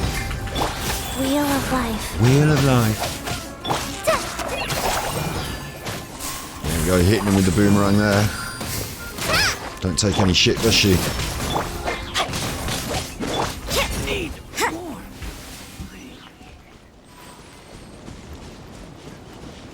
I'm just going to bag this little quest over here while I'm stood here. What's this now? Oh, it's an automatic. I wanted to just like, I thought it was someone with a question, and I was going to be like, oh, okay, I'll go and get that for you later. But now I'm doing this. Stay away, you nasty mushrooms. Yeah, stay away from her. She's got nice hair with a little... Hey, that person over there seems to be in trouble. Yeah, absolutely. We've got to help. Come on, then.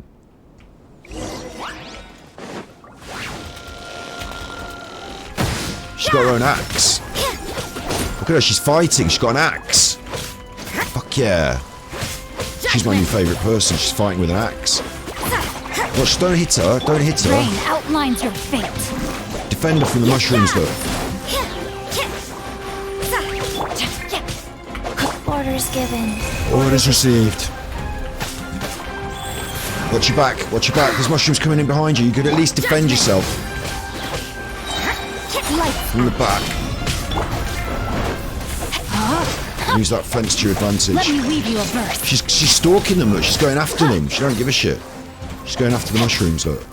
Go on, get in there, girl. Swinging the axe. I love it. Body and mind. You can't run. New favourite. Who are you? You're a big help, thanks. I've just got Collei, but now you're my new favourite. Raina. As you can see, I'm a forest watcher here. My name is Raina. I'm Gravekipper. Hello. Paimon's from a different nation. I see you're not dressed like inhabitants of the forest, nor do you look like you're from the desert, but your clothes do have a good breathability and are suitable for travelling in Sumeru. Talking about my fucking clothes. Since she's a forest watcher, she should know Tignari, right? Oh, Gravekipper, you know Tignari. Tignari may seem unapproachable. He's actually a very nice person. He took really good care of me when I was a trainee. His ears are gorgeous. Yeah, Paimon really wants to touch them. Paimon could do it really carefully. Hey, that will still make him angry, right? It probably will, but his ears are so glossy I can't help wondering how they feel. The girl with him seems pretty interested in them too. Raina, are you talking about Collei? Gravekipper, you know Collei too. Collei hasn't been very well, but she still works hard to protect the forest and eliminate the withering. Everyone's worried about her. Anyway, a forest watcher's duty is to protect the forest, assist travellers, and provide guidance. The two of you might have noticed lately the forest has been less than ideal. The fungi and beasts have been growing aggressive. Then there's the withering. How about I escort both of you? My patrol route will pass through Vimara village next. It's smooth sailing from there to either Port Ormust or Sumeru City. Okay, but I've got a few things to take care of before that. I see, I'll wait here for you. Right. She's going to wait there. Quest, talk to Raina when you're ready. She's going to wait. Hang on. He who would valiant be. She's going to wait there, and I'm going to talk to her when I'm ready. But right now, I want to grab that teleporter. Thanks, Raina. Bit of a weird one. And great as she is, Collei's going to have to go in the bin. Just what will we come across this time? Until we get a... Like, you know... Until we make her stronger, basically. I'm going the wrong way. Might as well kill these. It's been a while. They've been there for ages. Might as well kill them dead. At least no more work. It's me that got killed dead. Life goes on. No, my sword! You can't run! Yeah.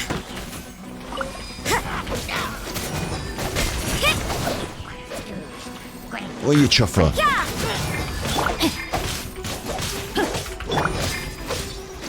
Okay, I've got my green lamp charged up, so we can have a look at this green lamp in a second. I'll do it now. I just need... Oh, I can only do it when... Basically, the green lamp... You use it, and then you put it... It is actually a lamp. And then you combine it with something else, and it does something. So watch this. Oh, yeah, I'll do it now. I'll show you. just waste it, but I'll do it. Look, boom. Germinate, and it's a lamp. And I was like, this is shit, because it's a fucking lamp, and it is a lamp. And then what you do is this. Rain outlines your Oh, look, see, it got bigger with the... See, the rain made it bigger. Look at that. That's because I combined it with the element of hydro, and it made my area of effect damage wider. But if you combine it with the element of electro, it pulses faster. Or if you combine it with the element of fire, it explodes. So you can choose how to use your elemental reaction. Like, in itself, just Gravekipper doing it, making a lamp, it's not particularly good. But when you combine it, you've got a choice of make your lamp damage go wider, make your lamp damage speed up, or make your lamp damage explode in one big go. So it's a multifaceted tool that you choose how you use. Kind of interesting, kind of cool. Thing I wanted to really state outright clear, big here, was that your Gravekipper, I'm Gravekipper, she's Gravekipper, the Traveller, your main character, when you start out in Mondstadt, you've got, unless you're paying money, we're free to play, but when you start out in Mondstadt, you've got Traveller, you've got Amber, you get Lisa, Noelle maybe, you've only got a small crew of characters. She's your main one, she's one of your main ones, the Animo, all of that. Yeah, she's really useful. You can change her skill and change her element, so she becomes really useful in Inazuma and Leeway for different reasons. She's like a main one, but by the time you get to Inazuma, you do sort of have other people in your squad, don't you? And your Traveller sort of falls out of favour. And what happens is that you gather a lot of different people for your squad, and they're all different elements. So you might have a nice Electro character. Ooh. You might decide to be a bit of an Electro main, or you might like your Sayu, and she might be your main one. Bit of Animo going off. You might be using Collei and Xiangling together, mightn't you? Or you might be doing a bit of Frosty stuff. Whichever way you've gone, whichever characters you've got, you've maybe let the main character, the Gravekipper, I'm calling her the Gravekipper, she's my Gravekipper, Lumine or whoever, you've maybe let her drift away, and other characters have become your main ones. I'm sure if you did a poll, amongst Genshin Impact Genshineers, and you said which characters are your main characters in order, my main character would, I'm sure if you did a poll, my main one is my main DPS, whoever does the most damage, and then they're supported maybe by other characters. So I would say I main Collei, Jinqui, Rosie, with Chi-Chi for heals. I main Sayu for heals sometimes, and I also switch in Xiangling a lot, and Amber's been a really key player for me. And I'm trying to push Kaching up into the main squad, because previously it's been Razor. We've used a lot of Noelle and Lisa, but I'm trying to push Kaching up to be my new Electro styles. So that's what I'd say. And then I'd say, oh yeah, and also I've had, obviously, Gravekipper at the start was really important, and by the time I got to Inazuma, tailed off a bit. In fact, she's an Electro as well, but it's this one that I'm trying to push for Electro. So, I would forget Gravekipper almost. So I think what's really important, sorry, Lumine, I think what's really important and really interesting is that the talents, the skills, this thing they've done, this lamp, right? The lamp. I was like, this is the worst, it's rubbish. Fucking rubbish. You put up a lamp. It's like throwing a sock out the window. Oh, what was that? Someone hit me. Someone threw a sock out the window and it hit me. Well, at least they didn't put up that green lamp, eh? Well, it would have been the same. I was rubbish. It's not actually that rubbish for this reason, is that it's rubbish on its own, but then you combine it with Hydro, and of course then the attack damage like widens out, and you can attack more things and cause more Dendro reactions. Or you mix it with, look, it says explosion damage. You mix it with Pyro, and it does 400% explosion damage. Oh, that's quite a big effect now. So you've turned Gravekipper from the main one. She used to be the main one. She used to be, and you'd support her with some other, you know, you'd get Animo, and then you'd be like, oh, I can use Amber, and I can create a swirl. I'll support Gravekeeper with that. You'd support her. Now she's the main support. They're trying to create a support Kipper, a support Lumine, a support Traveller. And it's a really clever idea, isn't it? Because at this point in the game, you're more enamoured with a couple more of your other main DPS characters, and you're saying, oh, you know, these are my main characters. So when you get a new Gravekeeper, and she's going in your squad now again, isn't she? She's going to have to get in the squad now again. How are we going to squeeze her in? I've actually switched out my main DPS there. But in this Dendro world, maybe freezing isn't as important as Electro. Let's go. And Time is maybe against us. My support character... Just what will we come across this time? Could be the Kipper, or maybe the Kipper is the support character and I'm taking a healer as well. You know, where's so pick a healer. Like. Drat. You caught me. But what we're doing is we're reworking our squad. Sorry, there's so. She's only a little behind my shoulder. We're reworking our squad, but we're slotting in the main character, not as a main character anymore. Because most people will have their new main that they're excited to play with, that they're building or have decided is my new great DPS at this juncture. So I think actually it's really interesting that they've given the Kipper, the Traveller, they've given her a more supportive set of skills and role. I think that's quite interesting. Yeah, I think I've said that. I think it makes sense now, doesn't it? So the green lamp is not awful. It's awful on its own, but in combination it can be quite interesting. Certainly with Electro, and certainly with Pyro for me, because it makes it explode. So that's the way I'm going to be going.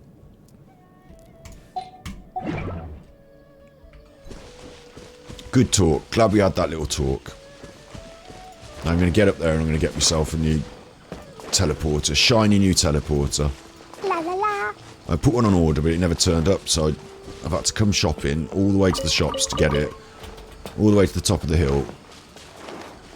Do I want that dendrogram? I don't know. Might as well. You never know, it might come in handy. Oh, I want them. Crystophyte, well, I got away. There's the teleporter. 5 Primos. A viewpoint, Rodney. A nice photograph for the album. And a chest over there, which I can't ignore. I'm sorry, I can't ignore it. I will be marking... I could see there was an electrogram. I can't remember what the name... Dendrogram on there, so I marked them so that I can get them later, maybe. I just don't want to forget where it is, so I marked it. But this is just asking for the... Begging for the... Ha! How about that? Can't see anything. Everyone's dead. She did a somersault. I haven't played a lot with her. She's doing flying in the air. With sword comes shadow. Look at that. I quite like her. She's my new one that I'm just getting up to speed. She still needs artifacts and stuff, so she's not really hard hitting, but she's going to be damage. She's going to be attack damage and crits.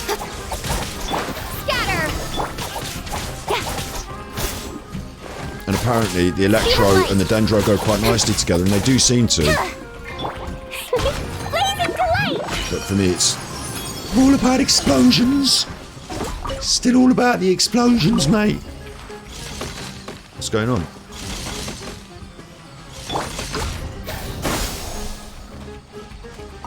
What kind of... Someone's still alive? Oh, you cheeky chuffer, look, down here. Messing about down here. Don't blink. Don't blink, you'll miss it. Gotta dash. Messing about.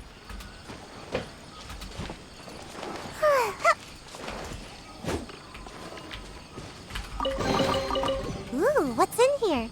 Maybe a growth serum? Can you hear that noise? I heard like a big animal growling.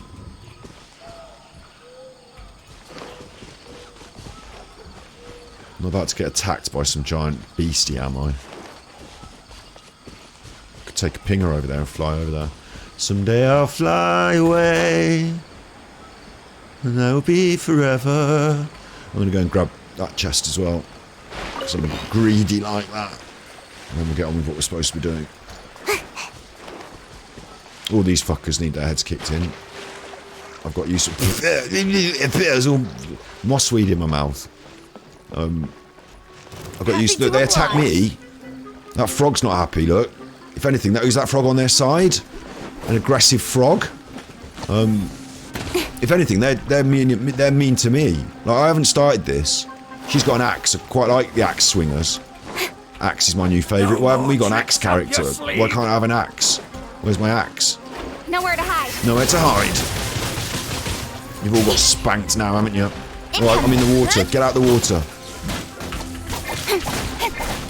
Bloom? Propagate. Profligate, mate. Propagate. Profligate. Speed of light. Speed of light. Ha ha ha. Ha. Who? Jumpy Dumpty Pow. Those fish are going to get cooked pretty quick, aren't they? Those fish in that box, they're all going to be burned. Oh, I can cook soba noodles. That's new. That's new. Let's cook some soba. I've only got 2 flour. Hang on. Right, 99 flour. They're on the way. So we'll do soba noodles later. Who are you? Look, she's in the water. Stealth. She's on stealth mode. Look, she can't get out and hurt me. She's on stealth mode. Are you alright there, love? Do you want a hand? You're hiding in the pondweed. She put her axe up. She can't have it. She's gone. Oh, she's back on there. Come on then, you dickhead. She's got her own issues, hasn't she? She's got her own problems. No wonder she's eggy. She's got her own problems. Shouldn't let her have an axe, if anything. Probably keep her away from the axe. I like the axes though, they look cool as fuck. Do you want to get... Shall I get close so she can have a swing? No. Ooh! Ooh, you're getting eggy! On your lily pad, getting eggy. Ooh! I do want this chest though, love, so I am going to have to murder you if you don't... If you don't mind. It's just one of the things, part of the game. It's all in the game, y'all. You know... It's okay to murder people who are involved in the game, but if they're not in the game, if they're just people's grandmas going to church on a Sunday, you're not to murder them. But if they're in the game, hold up in the game and don't deserve to be a player, don't make me have to call your name out. Your crew is featherweight, my gunshots will make you levitate. I'm only 19, but my mind is old, and when these things turn for real, my warm heart turns cold. Another disease, another story gets told, it ain't nothing really. Guns spark the filly, so I can get my... Ooh! Oh no, she's... Ow! Ow, you... I was going to call her a rude word then. She can have it. She can have it. Look. With sword comes shadow. With sword comes shadow. Shadow. Oh, get off the lily. Oh, you fucking lily pads. No wonder you had trouble in the water earlier. I see your problem. I see your issue. It's these lily pads. Let's get you out the lily pads. Oh, now I'm swimming. Don't blink. Don't blink. You'll miss it. Look, come on, out of the water then, love. You can get there now. Pow! Ah! Incoming. Incoming. Boing boing pow. Ladies and gentlemen, presenting the latest and greatest in boing boing pow technology.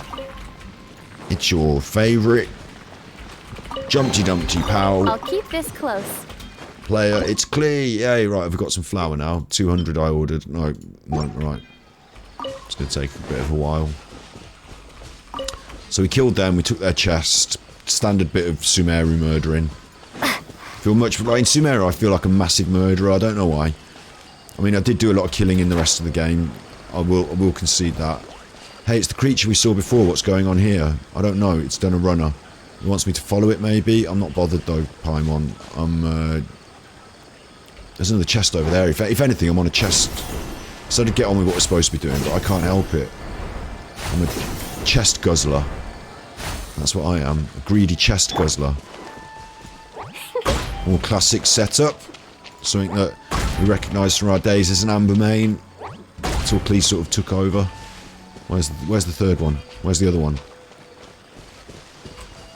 Hang on. 1, 2, 3. It's got to be this way. Is it on the island?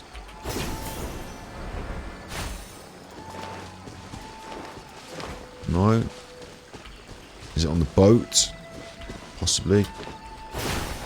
Oh, I'm in the water now, you divvy. You divvy.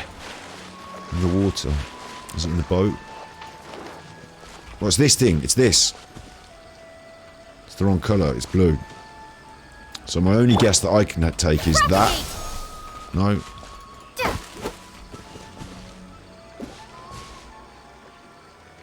Is it one made out of blue? I'll tell you what I'm gonna do. I'm just gonna mark it and say, look, there's a confusing one. And then what am I even doing? Basically.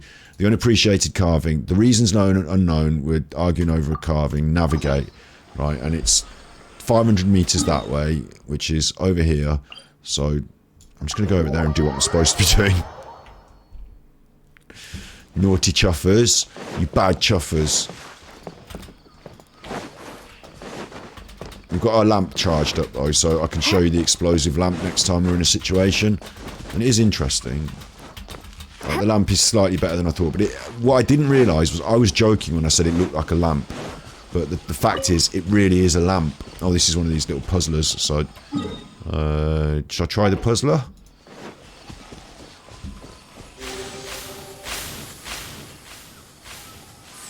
It's got a problem, look. What now?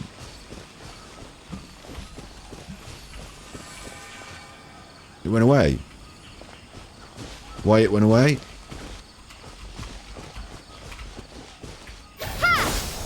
Did that help? He who would valiant be. Oh, I see, look. I gotta walk the line.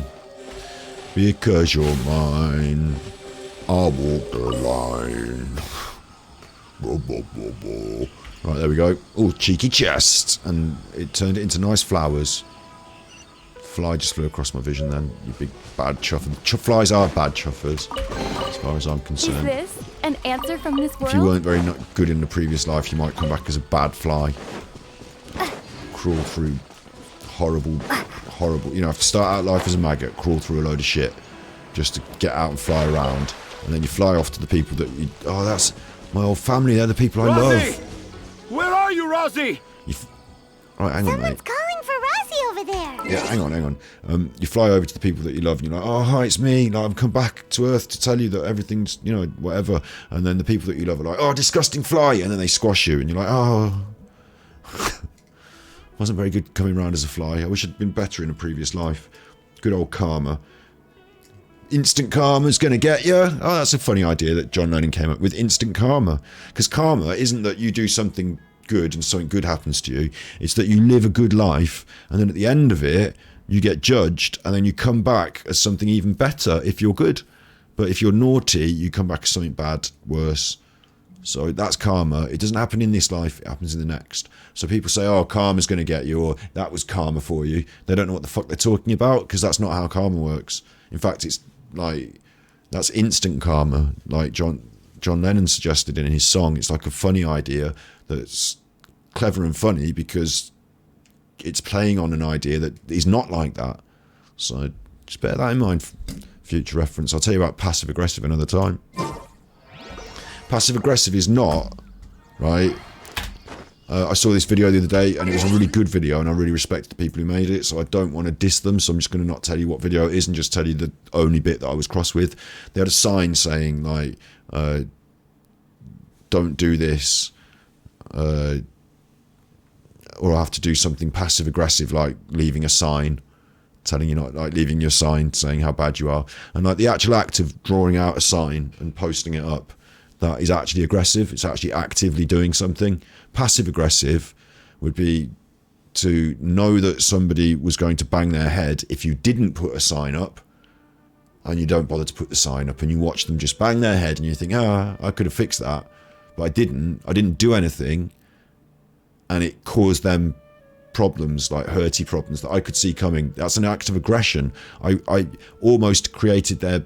I didn't stop them from having the hurty problems. I just let it happen, and that's my act of aggression. But it's passive because I didn't do anything. I didn't actively do anything. You can't even prove I did anything or even saw it or thought of it. It's passive aggressive. Knowing someone that's looking for their keys, where are my keys? I can't find my keys. And you know the keys are just there. They're just there. But you're not going to say anything. You're just going to sit there and just not say anything. That's passive aggressive. To take the keys and hide them, that's aggressive. People might say passive aggressive when they mean non-confrontational. Non-direct confrontational. Oh, you didn't come up and say it to me, you wrote it on a piece of paper and handed it to me. That's so passive aggressive. Or you said it to somebody and then that person said it to me. It's so passive aggressive. It's not, it's active aggressive. They're actually doing something. And that gets confused as well. So now I've taught you karma and passive aggressive. So Scott's lesson time is over.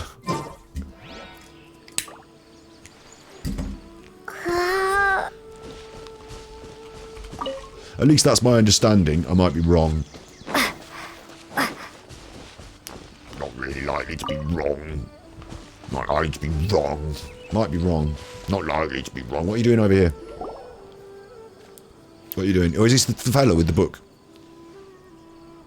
Oh, Rosie! Big chuffer. Thank goodness I finally found you. What would I do without you, my son? Were you in danger? Did the wild beasts scare you? Did the stars guide your way? I'm okay. All thanks to their help. Thank you. Thank you all. I dare say that even the most cold-hearted Spino crocodile would be moved to tears by your kindness. Is that what those salamander things were like? The Spino crocodiles? Oh, it's nothing. It's all part of my responsibility as a trainee forest ranger. I'm the one who should thank you for creating so many wonderful stories for the children of Sumeru. I love them too. Really? I didn't know anyone read my stories apart from young children. That must mean you're still in touch with your inner child. Ah, still in touch with your inner child. Okay then. I have the inspiration for my next story. It shall be about an Aranara granny who's a child at heart. Huh? Granny? It's an honor to become the source of your inspiration. Yeah, but he's drawing you as a granny. Whoa. Collei looks like she's about to pass out. Well, the cheek of it. Hey, come. I'm okay. So Are you two story lovers as well? Yes. The moment I saw you, the image of an aura giant and an aura finch traveling together popped into my mind. Fucking giant and a finch. All right. But anyway, we need you. Who asked for my help? My sincerest apologies, but I have fans all over Sumeru.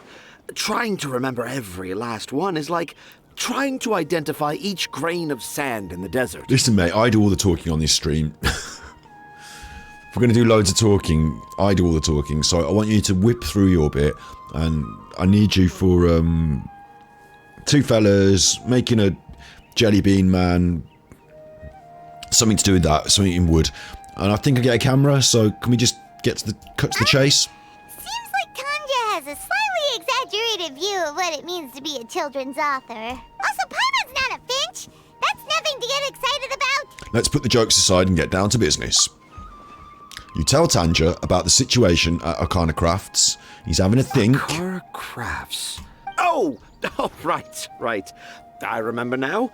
That small boat once sailed into the sea of my memory, but before long it floated away over the horizon, never to be seen again. All right, wordy. Perhaps for the best. After all, a wild tempest was a-raging in Tanger Harbor. What? Paimon has no idea what he's saying. What should we do? Do you think we should get Tainari to take a look at him? Paimon thinks he's poorly. Dad's saying he forgot about helping the people at Akara Crafts learn more about Aranara because right now he has something more important to do. Oh, that's what he meant. Well, there it is. All the proof you needed that this kid is definitely Tanger's son. Wait, no, this isn't the time for all that. Tanger, your help is pretty vital to the toy makers. You gotta do something. But the garden that blooms before my eyes is of greater importance, for therein lies the beautiful Patisara that all the children of Sumeru dream of. Oh, I'm fed up with wordy now.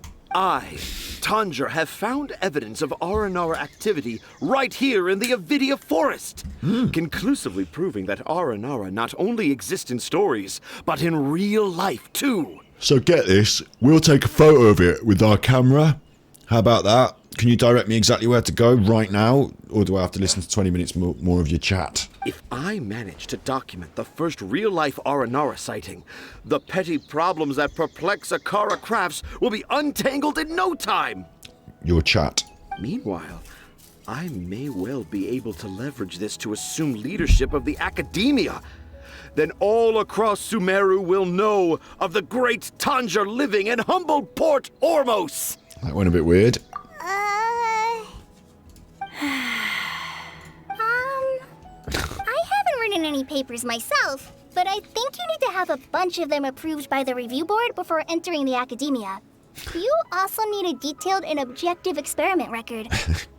Collie's brave for someone with all these issues, you know. So she's the one that stepped forward and told him bollocks. Anyway. Tanja, what did you mean by evidence of R&R activity? The hook's what's important in a story. The great storyteller Tanger never gives his audience the bait right away. Come with me. Oh, I'm gonna really enjoy him. He won't just tell me directly what it is we want to be doing. He's gonna fuck us about for hours first. I'm gonna really enjoy him. Not that way. Not that way. Collei, what's wrong? Yeah, Collei, what's wrong? Nothing. But that way leads us deeper into the Avidia forest. I'm just concerned for Tanja's safety. Yeah? Let's leave him to it for half an hour and then see what he's up to, eh? And I think I'm starting to understand why Razi and Tanja were fighting. Maybe there's something else going on. Like, is that the secret Razi was keeping? Oh, everyone's disappeared. Follow him. Stalk Tanja. That's my little quest. Stalk him. Everyone disappeared and I've got to stalk the bugger. It's normal, isn't it? That's how it works. That's how we roll. Everyone disappeared and I've got to find him. Hide and seek in the fucking woods. Tanja, you beggar. I've just... there. Oh. Just as I expected, the promise of one of my stories has kept you hot on my heels. Well, you just sort of fucking ran off, that's all, and we need you for this... But this is just an ordinary tree hollow. Paimon's not seeing any evidence of Aranara. Yeah, there's some poops down there, Paimon.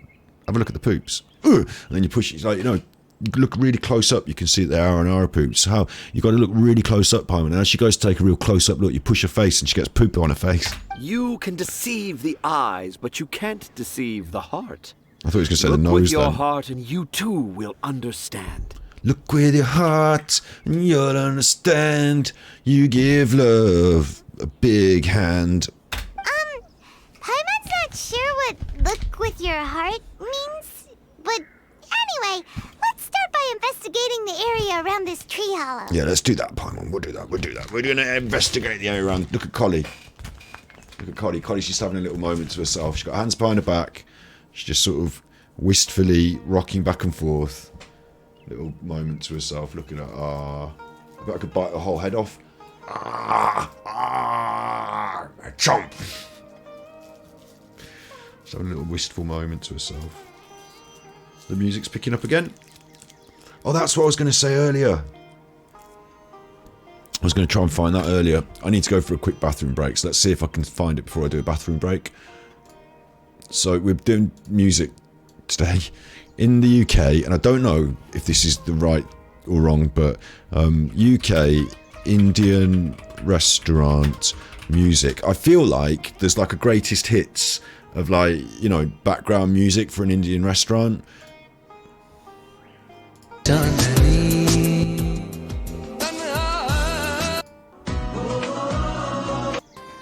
This is all songs.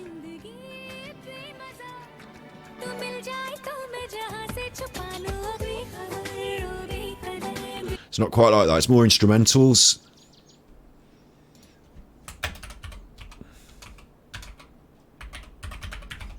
And like you kind of like go to a lot of Indian restaurants around the country, and you'll hear very similar sort of, and maybe it's not Indian sitar instrumental music. Maybe it's this sort of thing. Not this. This is an advert for very expensive watches, which you really don't need in your life.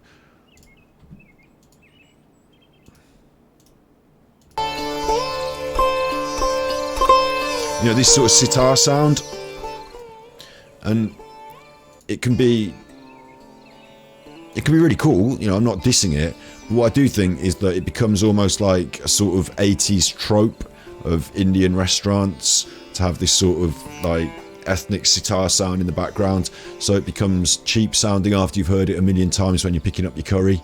And you've got to be careful when you're making music that is going to sit through something like Genshin Impact here, not to end up, you know, too far on the side of 80s curry house background music. I think that's an okay thing to say. I think that's okay. It's not racist. It's just the way music has been used over the years in these locations. So we were looking at Dick Tracy earlier. That's something different. But yeah, now that you've got that, you know, now I've just played that, and now you've got Genshin Impact back. We've got more flute. A lot more flute, you know, overriding that. Like if it was predominantly sitar at the front, then it would feel a bit more like that Indian restaurant theme, wouldn't it? But a bit more flute here, so maybe that's good. I think that's good.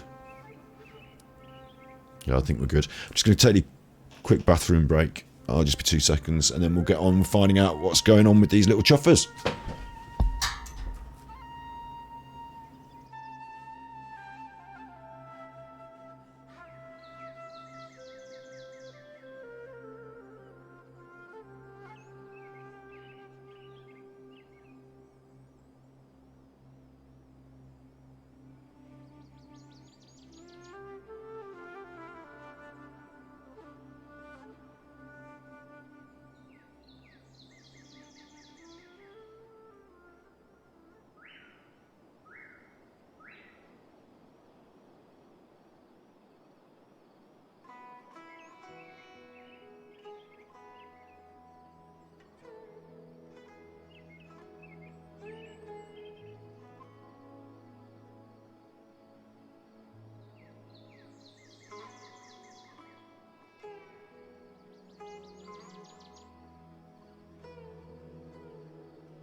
Oosh.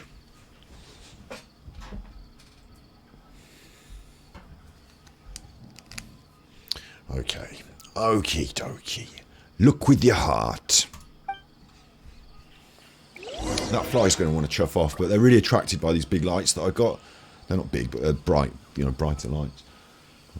I can't do anything about it because I'm vegan. I can't like squash it or anything. I just got to hope it chuffs off. Right. Razi, what? Find the R&R's trail, none of 3. Oh, I tell you what, look with my heart could mean. I've got this. Haven't I? It's this, isn't it? Here we go, I found it. Hey, look! There's a note here! Could this be the evidence that Tanja was talking about? The handwriting's so hard to read. It's too hard. I can't remember the names of all these mushrooms. Do R&R need to learn about mushroom classification? Sounds like the notes of a forest Here's warden. another note that says, "This tree hollow is my castle." Look, Fly, chuff off. I don't like you. You're a bad chuffer. Chuff off. I don't like a bad chuffing Fly.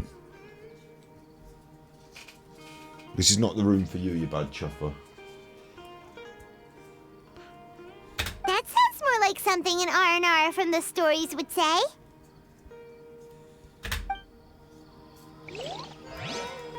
All right, Paimon. There's another one here. If only I were a clever R&R. A clever R&R. Is the emphasis on clever or R&R?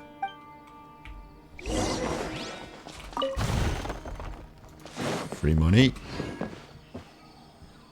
Talk to Tanja. I've come all the way to the top of the tree. Talk to Tanja. What do you mean? There's a tree hollow and I've come up here. But we're back. There's a toucan. Toucan play that game. There's that fly again. You fuck off, you bad fly. Out the door. Out the window if you want. Out the window if you want.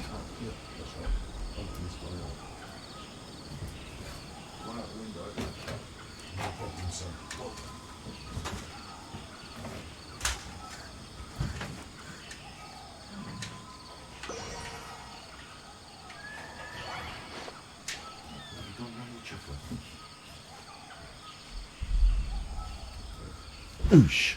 If it wants to go out the window, it's got every opportunity now. Don't even know where it is. Maybe it just took the bait. Two can play that game. I'll say that every time I see that chuffer. You'll get used to it. Bad chuffers on top. It's been bad. So, what are they doing? What's this? Is this a pile of leaves? Hey, right, we're going to put this up, and then watch this. Boom, made it explode. So that's kind of useless, because it didn't seem to do anything. I was led to believe that was going to be better, but it was no better.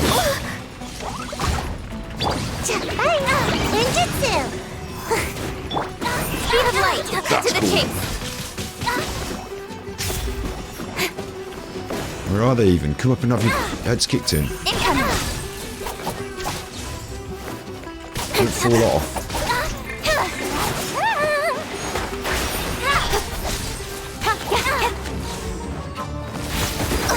Oh, we're going off the edge here. Don't blink. I don't want to go off the edge. Give edge. There's nothing even here, is there? There's no chest. It's just them being arse. Arse travellers. Make race. Get off it. I'm the good traveller. Stop smashing me with your swords. Sword knives for hands. Don't wait. Ow. Speed of light.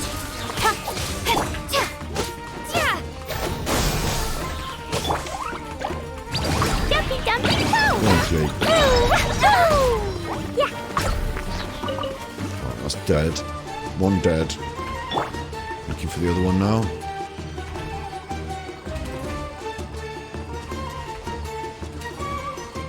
And she's all the way down. Where is she? Bad chuffer. I want to go back down there anyway. She's like down here somewhere. Look, she's in this little cleft. I'm leaving her. She can stay in the cleft. Forget it. She's alright, forget it. How does it feel to bear witness to a groundbreaking discovery? Exciting, isn't it? What's so groundbreaking about it? The crude handwriting may look like a child's, but don't forget, we're in the middle of a rainforest. Was that bad chuffer that just ran past then? I doubt that a child would be able to reach this deep into the forest, and I doubt even more that they would think of this lowly tree hollow as some sort of impenetrable castle. That's your son done that. I boldly hypothesize that this tree hollow is in fact the Aranara's academia. The notes we saw were written by the Aranara themselves. There is no doubt in my mind about that. This guy has been huffing some of those mushrooms in the incense burner, like that woman. He's off his box. An Aranara that wasn't so bright left a note here wishing to become a clever Aranara. Oh, I shall craft a new story for them and call it The Aranara in the Tree Hollow. So, creative name? How's that? Don't the very words just conjure up images of Aranara in your mind's eye? Can we get you to deal with our quest? Nope. Well, many an adventurer knows how to take to the skies with their easily visible wind gliders, yet they do not possess the invisible wings of imagination, making it hard for them to keep up with my train of thought. How about you, Miss Forest Ranger? Do you soar into the atmosphere on the wings of imagination? Huh? Me? I don't know. Maybe I do, but maybe not. Anyway, it has nothing to do with me, so yeah, I'm fine. It's just that witnessing Tanja's creative process is a little, Overwhelming. Oh, yes. Yes. Overwhelming. For now, I've decided to stay here with Razi until we witness the legendary moment when the Aranara appear in this hollow. Don't worry, I won't let the Akara Crafts toy makers down. When a real Aranara appears, their little troubles will be resolved in an instant. Right. He seems pretty stubborn. No, I think we should return to our camp first. Tanja, in Aranara and the Three Little Fungus, it says that Aranara are very sensitive creatures. I don't think they'll show up if we stay here. She's telling him. Oh? Was that in the story? Ah, yes, I remember now. Miss Forest Ranger, you sure know your stuff. In that case, let's go back to camp and call it a day. We'll continue our search for evidence first thing in the morning. Fine, we'll do that. Jesus. Right, okay. Go to the encampment at night. 4 in the morning the next day. What?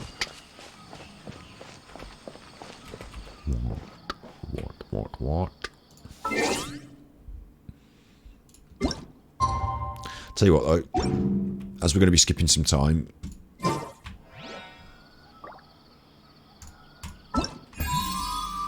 let's pop a couple of test runs to pass some time. Obviously, it won't pass any time in the game, and then we'll still have to skip the time. But let's pop the test runs in reverse order. In reverse order. Official. In reverse order. Official first. I'm led to believe that official now, combined with the dendro, is actually very effective. No rest for the wicked. I summon thee! What's she doing? She's pointing this. No rest for the She's wicked. doing a hand. I summon thee! I thought she had a weapon. Oh, she's got a bow. She's using the bow. Stringless. They're giving her a stringless. They like her on the stringless. Let's have a look at this. Midnight Phantasmagoria! Oh shit, I'm using the bird. Oh no, I'm not anymore. The bird's just there now. No It's doing rest its thing. for the wicked. I summon thee! I summon No thee. rest for She the does wicked. quite often. I summon thee!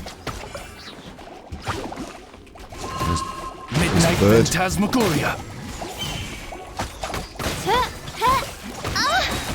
No rest for the Not wicked. that impressive, is it? I summon thee! Get him! Get him, No get one him, get escapes him. my sight.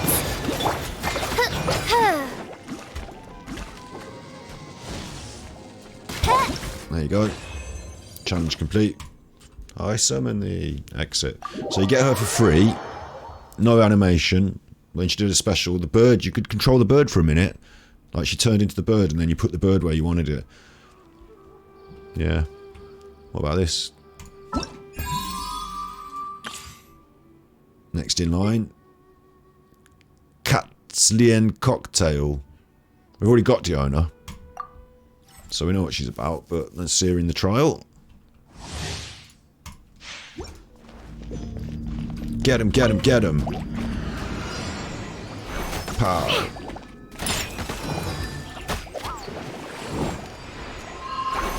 Ooh. I wonder if this is my Diona, or if they've given Diona, because here she's got a Favonian Warbow and she's doing 2,000 damage, so I don't think this is my Diona, I think this is their, you know, the one they've put together.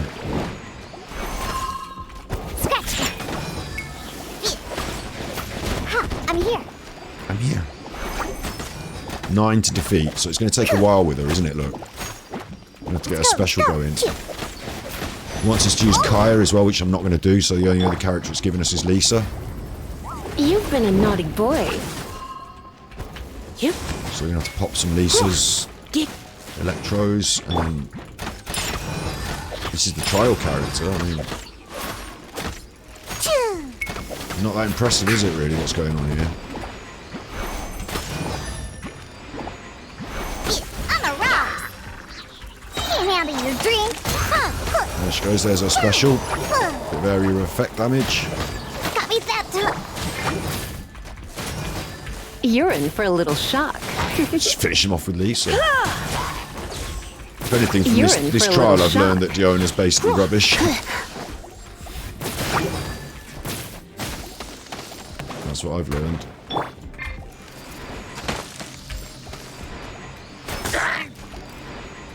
Let's go, let's go. Like, even with their like top stuff on her, like, even with their good setup, she don't do that much damage, is she? I'm a rock. Got the little shield. Oh god, let's see her take on one of these then. That's doing nothing. I'm here. It's making me wonder whether I'm using her, like, you know, as I've got her, with my stats on her, because she doesn't seem to be doing very well. And she's got the same bow as I give her. I'm here. And I haven't really ranked her up yet, so maybe this is the issue. Come a little closer. You're in for a little shock. Come a little Maybe she's just a closer. sport You're in for a character. little shock. You're in for a little shock. Blitz. Lisa did all the damage. Let's spark things. Yeah, she goes. Middle of the flip. So that was good. Very underwhelming. Next on the list. Just claim my rewards. Cheeky rewards. Little few cheeky rewards. Not much there. Three of those. It's kind of useless. Next on the list is the Sprout of Rebirth. Herself, Collei. E. Collei. We're going to get 6 books, blue ones. 3 of these mushrooms, rubbish. 3 of those arrowheads, what's the point?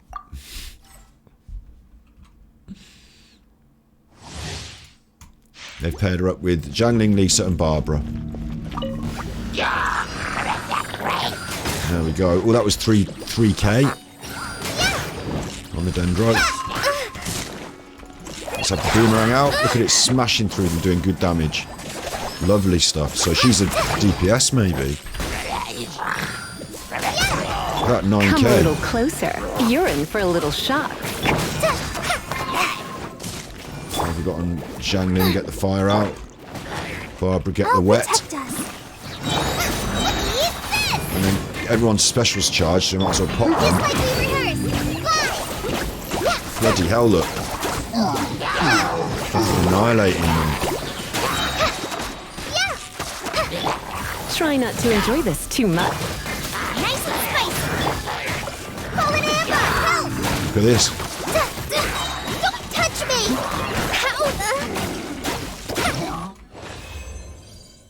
Very, very effective.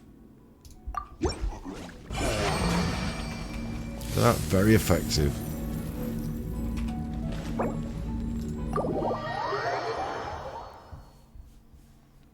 We're get it for free though, so that's alright. She didn't have an animation. Maybe only the 5 stars get the animations.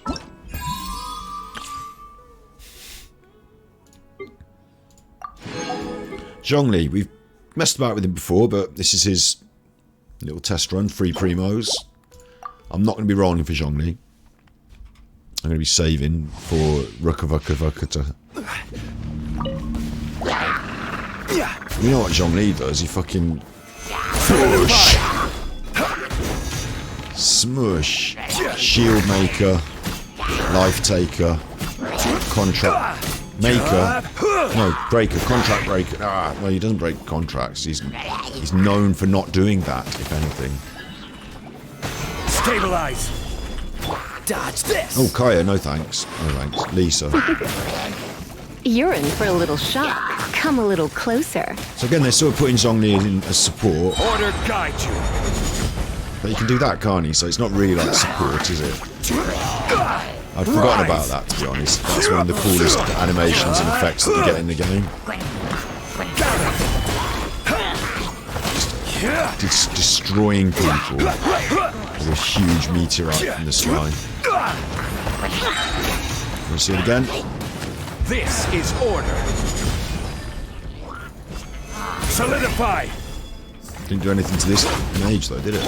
You're in for a little shock.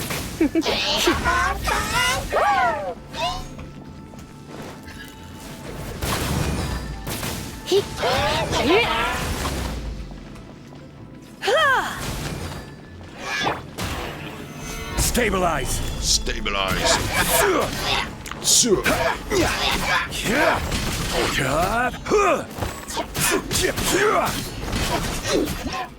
There he goes.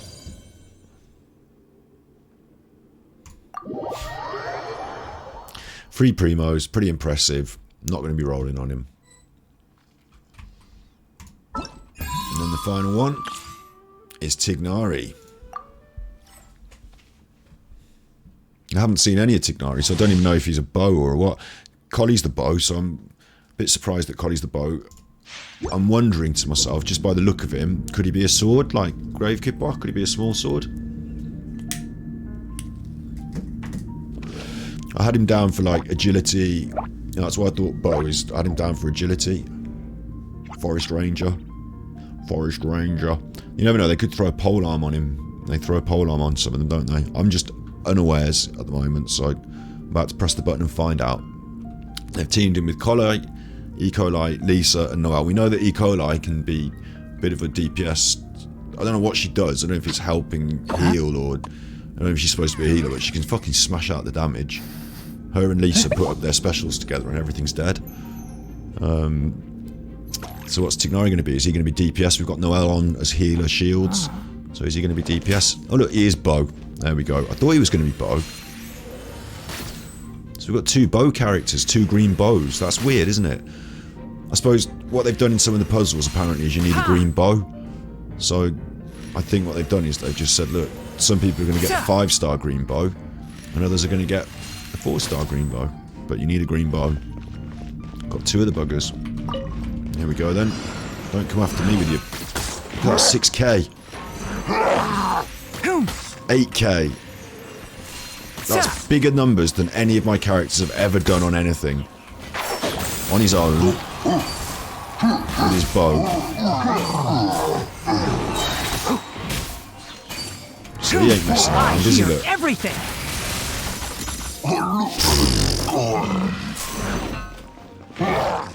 Enshroud. Jesus. Hers does 3k. So, you know, she's not as heavy duty, is she? His does 5 then. Oh, Mr. Cyclops. Savia. Pop you out with this, look. Am I getting my shots off? No. Am I not hitting the right spot? Come on. Mr. Cyclops. Oh, I'll just finish you with Let's this. nip that in the bud. Just execute you with that. Oh, that did not quite as much as I thought it would. Come a little closer. Come a little closer. Pop Let's this up. spark things up.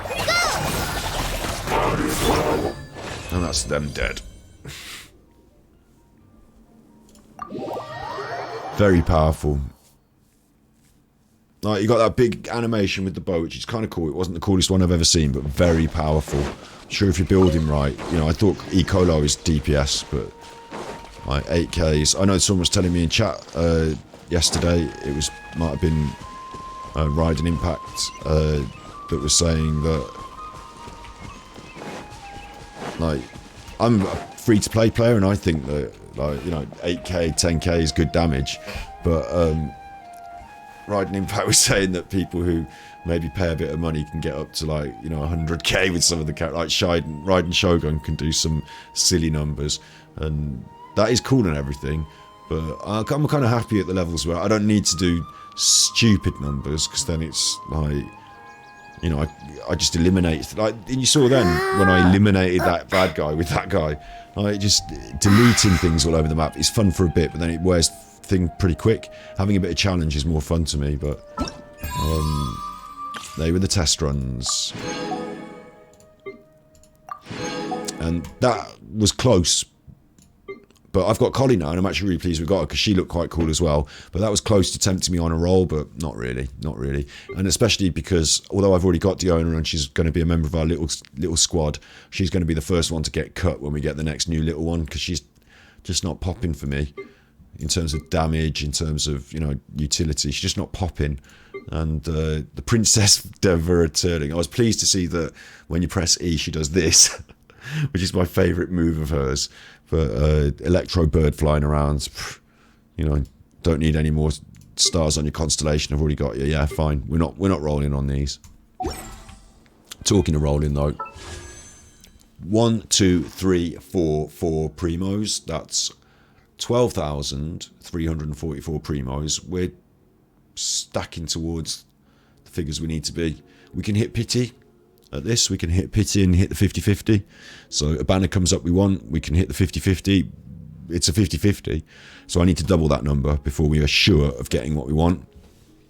And as I've said before, I want Hu Tao. So I'm not going to just roll all those wishes away once I've got them. I'm going to say they're in the bank. Let's now start saving for the next banner. Obviously, if a little one comes up, I'll roll the wishes. But I want Hu Tao's wishes in the bank so that I can then say, I'll roll on anything I want, and they're in the bank safe for Hu Tao. So that's a goal we're working towards. I doubt we make it before the next banner with the little one comes out, Rukadavakadakadava, or whatever her name is. But, you know, that's the plan. Save, save, save. Don't spend, spend, spend. We've got no free wishes at the moment on this banner. No. And our history is recently hit pity with the Eye of Perception. So we need about 8 more to guarantee a wish there. The best way for us to do that is some of these new characters like Collei.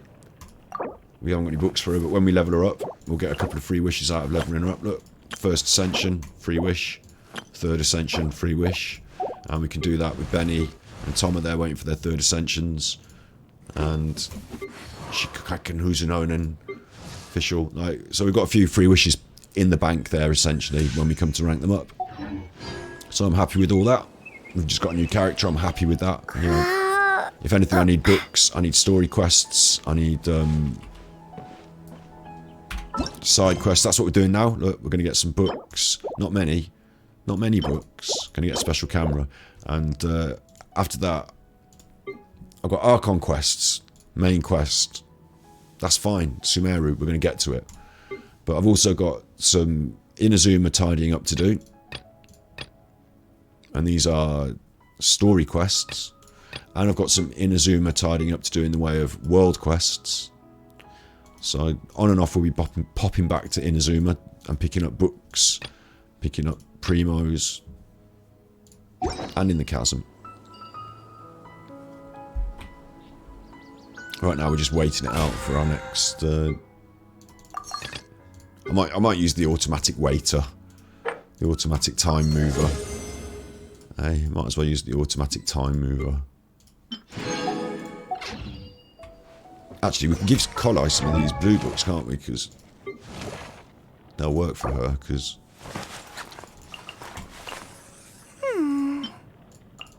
Can even use some of these.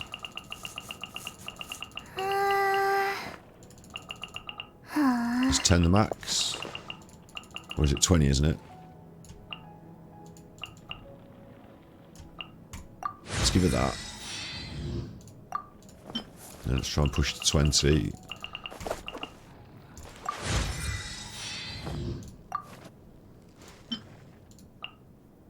You always run over by so much, but it's always the way, isn't it? Right, 20. Ascend. Ascender? I don't even know her. Does this mean I'm making progress? Her attack went from 0.0 to 0.0. What's that about? She can't be a DPSer. Floral Sidewind, a new talent, confirm. Next we need more of these hook beaks. I've actually got a couple. Need more of these mushrooms. We need more of the fragments. We know which boss we have to do for that. So now we've got a character and a new boss to deal with. That's all good. Let's claim our free wish. And since we were talking about it, let's pop it. You never know. You never know. You do know it's a crappy bow.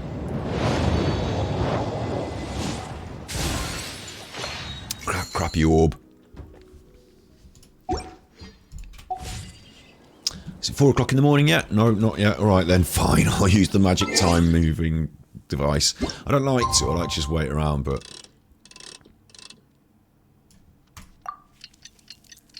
let's do it their way.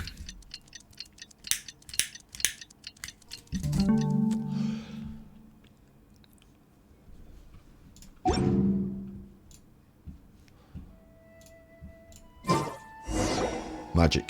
Traveler! Traveler! Wake up! No, apparently we fell asleep. It's not the Aranara. It's Collei. She's gone. Oh, Paimon's been worried about Collei since last night.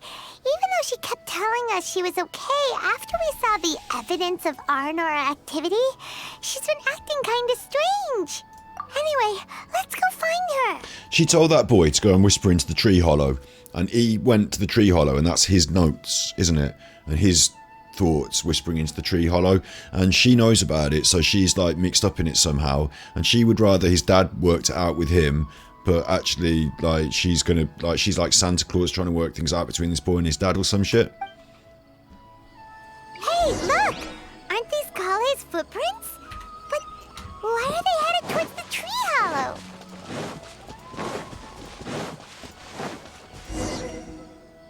So Collei came back here alone. Is she waiting for the Aranara to show up? And I thought this was a place nobody knew about. I never thought Tanja would find it, or that I would run into the Traveler and Paimon. Or is this her place that she goes to have a little cry, talk to the tree spirits, and now we've all found it? If I'd known, I would have just told the tree hollow instead of writing it down. There must be another way to practice my handwriting. Oh, Now I created a whole new problem for myself. What do I do now? Dress up as an Aranara? Oh, no, that won't work. I should be writing something that an Aranara would never say, so that Tanja won't mistake me for one of them. But what should I write? Oh, I've got it. There's no way Tanja could see this as the work of an Aranara. fuck the Aranara. I hate Tanja. She's written. So the evidence of Aranara activity we saw during the day Oh, was God. actually evidence of Collei's activity. Get in there, Paimon. Come on. But why didn't she just tell Tanja? Don't let her write something weird on the floor. Get in there. Oh, right. Collei told Razi that he could tell any secret to a tree hollow. Must be because that's what she does. And now she even writes it down. She must have her reasons. Yeah, you're right. We'll keep her secret for her.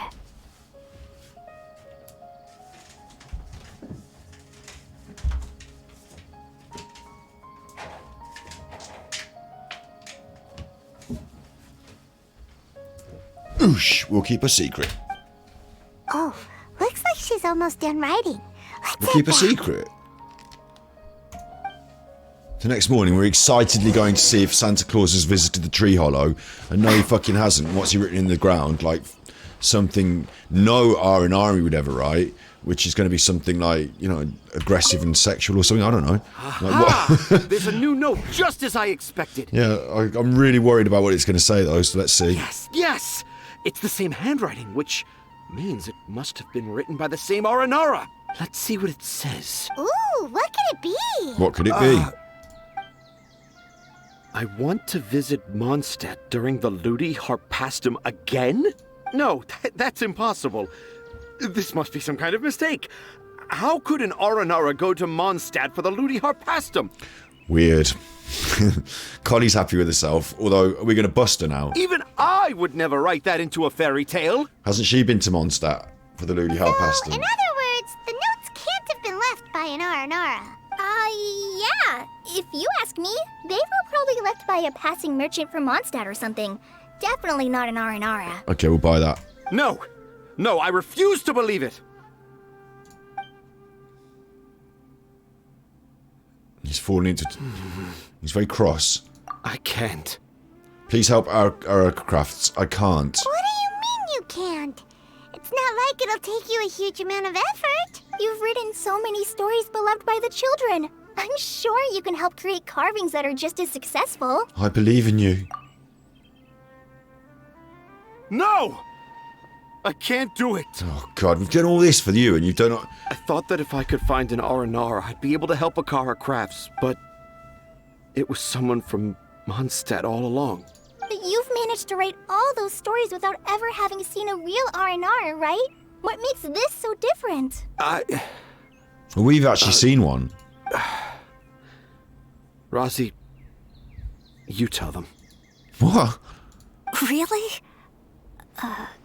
Can I? Go on, then. Yes, it's fine. Tell them. I know this is the moment you've been waiting for. This is the moment. My perfect moment. Okay. Okay. Collei, Traveler, getting weird. I'm on. Do you remember when I said that there was a secret I didn't want to tell anyone? Yeah. I didn't want to tell anyone the secret, but it made me feel very sad and also turned Dad into a completely different person. This is getting dark. So, I think I should tell you. Come on, then. Dad isn't the one who came up with all those R&R stories. What? Hold on. So if Uncle Tanja wasn't the author, then who was it? Oh, the little kid, because he's got imagination. Wait. It was me. Yeah, got you. Dad's been telling stories in Port Ormos for as long as I can remember. I always got to listen to all his new stories. Every night, Dad would give me a Zaytun peach for dinner, and I'd eat it while he told his stories. The Zaytun peaches were delicious, but Dad's stories were really bad. He always uses sentences that are really hard to understand, and strange, metaphors, I think they're called. But Dad kept on going, telling his stories again and again. One time, he even borrowed a camera from Lord Sangema Bey's shop and got me to take pictures of him in action. Dad showed me the picture and said that it shall become the precious record of Sumeru's best storyteller early in his career. Even though I only had Zaytun peaches to eat and not so great stories to listen to, I was happy. Then one day, I tried telling Dad a story I came up with. Dad seemed really excited from the very beginning. Well, it would be better than this fucking one, because this one's dragging on already. He looked really happy. He lifted me up high into the air and told me to continue. He lifted me up so high that I was looking down at him. As I continued with my story, I saw his expression gradually change. And when I got to my favorite part, Dad started crying. I guess he must have been moved by my story. When Dad put me back down, I looked up at him again, but now he had a scary look in his eyes. What? You remember it so vividly. It's not only Rosie. I, too, remember every detail of what happened that day. Why don't you tell us again, but from your side? After that, I gradually grew in fame and started making money. I became Sumeru's best storyteller, just as I always dreamed. Finally, we could afford more than just Zaytun peaches for dinner. I thought it would make Rosie happy. I was really happy at first, but then everyone started calling me Tanja's son Son of instead Tanja. of Rozzy. Son of Tanja. I kind of guessed why, but I also didn't want to believe it. Dad got busier with things that had nothing to do with storytelling, like that request from Akara Crafts.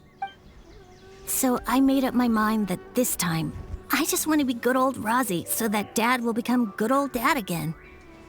Instead of Dad the way he is now, starting every story with, dedicated to my dearest Rozzy. I prefer my dad how he used to be, stumbling over words and not knowing how to end the story. No.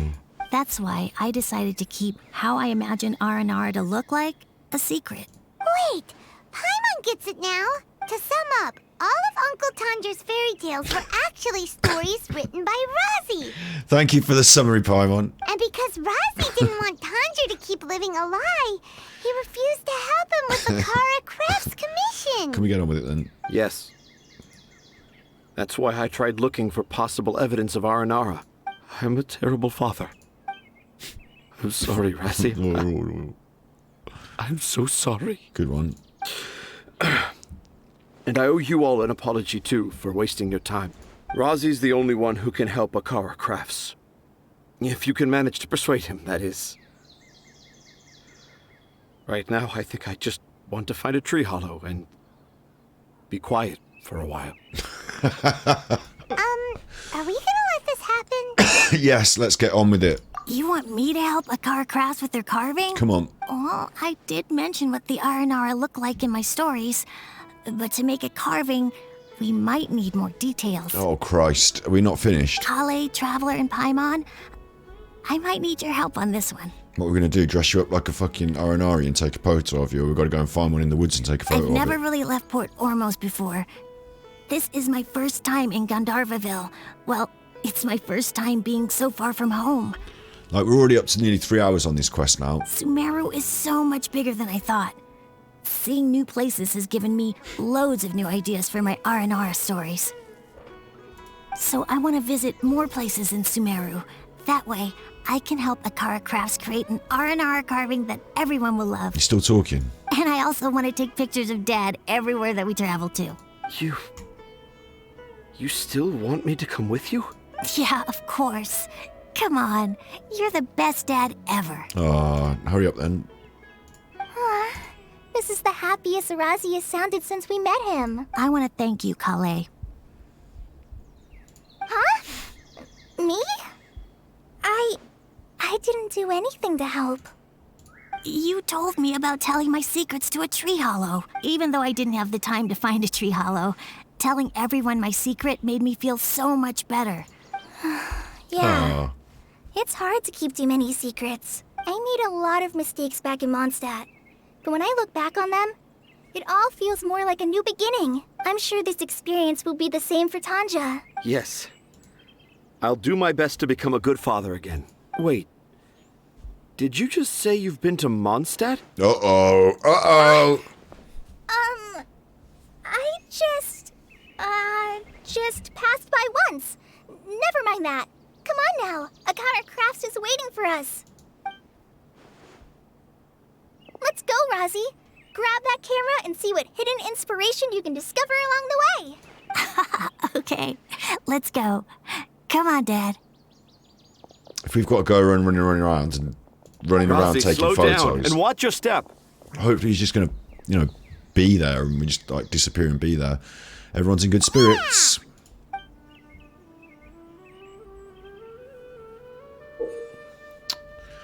You will discover all sorts of new and fascinating things while exploring Sumeru.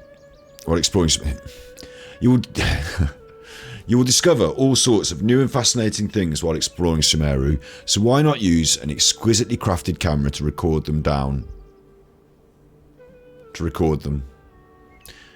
Down. I don't know what down's written there. Why not use an exquisitely crafted camera to record them? While using the camera, if the viewfinder has objects worth keeping a record of in view, the camera will display information related to them. It's a bit like the shaker slate. Adjust your photo taking distance and camera zoom to more easily spot the designated photo targets. Also, this camera can only be used in Sumeru. It's mine. Got that. Oh, finished. Got it.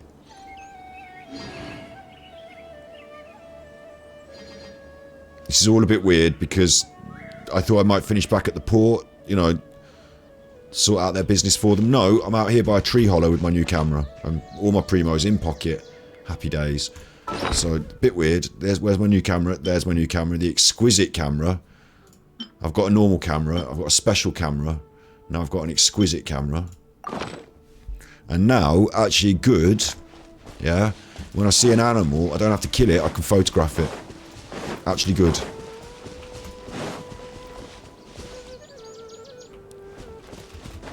Just looking for an animal. There's an animal. Don't have to kill it, can just photograph it.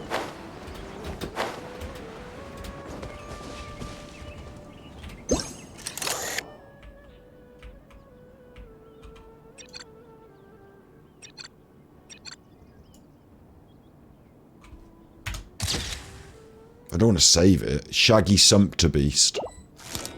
Picture taking done. Don't want to save it. It's Shaggy Sumpter Beast. So there you go. That's good. I've got all the primos, so like, oh, there's another one. Look.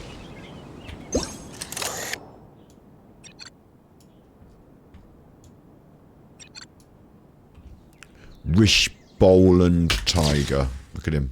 There you are. Saved that one by mistake. Picture taking done. So now I don't have to kill everything, I can just photograph it. Well, once you photographed it once, you photographed it, haven't you?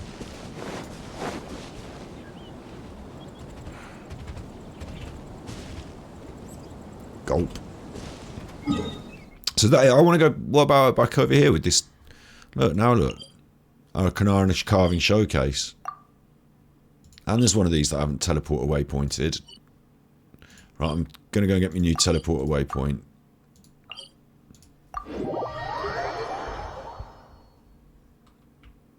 Highly dangerous, it said. Don't be stupid. Look at it. It's not highly dangerous for jacknuts.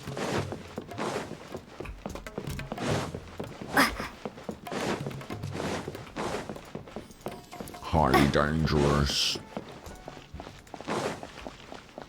Where's my teleporter? It's up there, isn't it? I bet.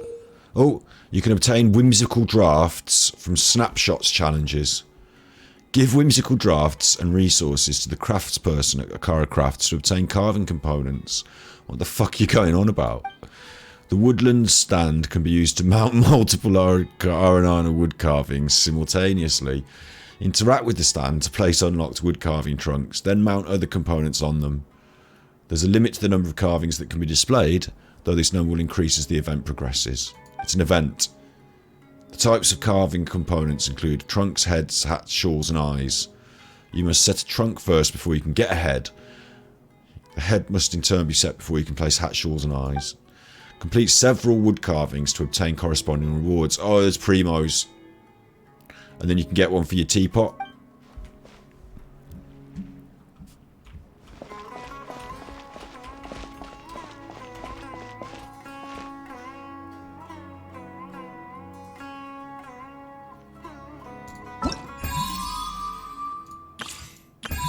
That's what this is, Graven Innocence, isn't it?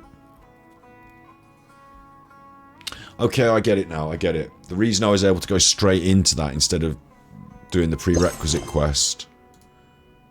Like, we did it straight away today, didn't we? It was because I pressed that button. But I would have actually had to do all this Sumeru shit beforehand, but I did. Nah, I went straight in. I get it, I get it. And now we're in the event, and the event takes 31 days. And it's one of these. They give you Collei straight at the start instead of at the end. Interesting. Event shop. I've got to buy all this with event tickets. And by buying it, I get access to this.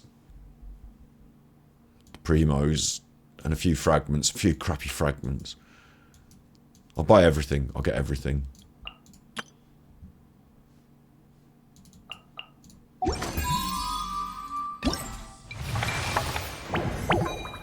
Assemble the carvings to get primos.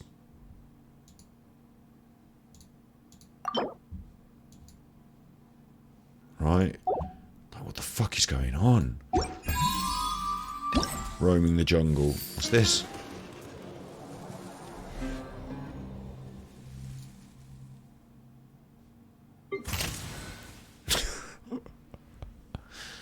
What? You want me to take a picture of the Regisfine and the boss? Defeat the J. Blue Cherish Room without being hit by its special attacks when it is activated. Already done it, mate. 100 creative notes. Defeat the Terrace Room without being hit by its volatile spore cloud. Not done that. Defeat the J. Plume Terrace Room before it creates new fungi. That would be a nightmare. You have to smash it to bits real quick.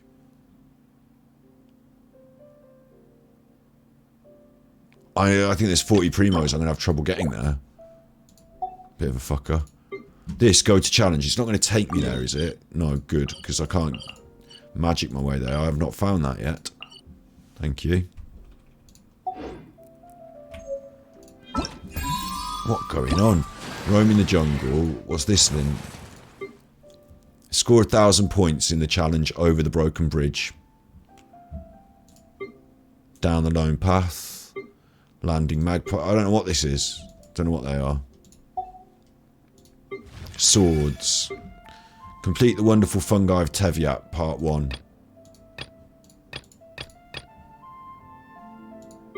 Complete thieves and sell swords.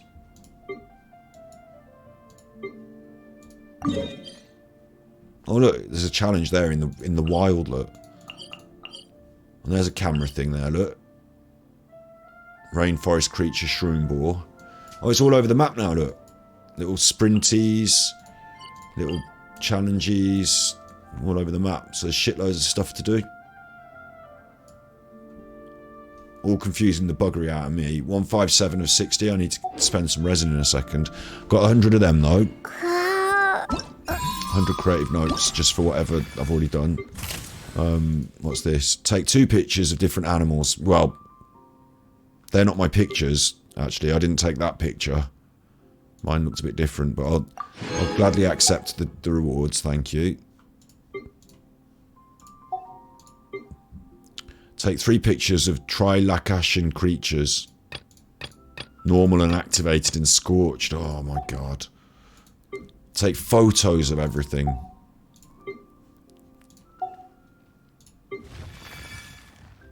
All sorts of challenges and shit. Yeah, what about in the event shop? I've got 200 notes. What have I got? 200 notes. I can buy a little...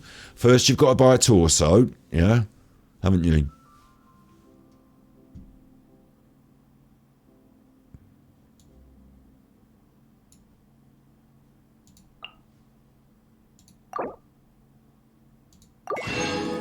Then you've got to buy a head.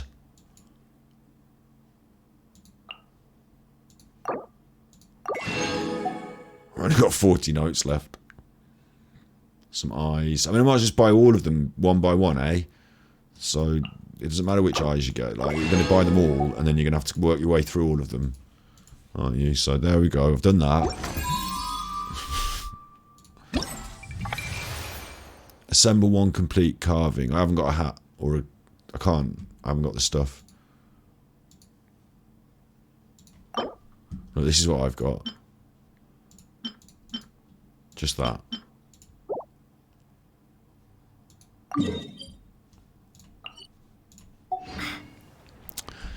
Anyway. So that's... I mean, what the... I'm glad I did it straight away and know what's going on for the next 30 days, because...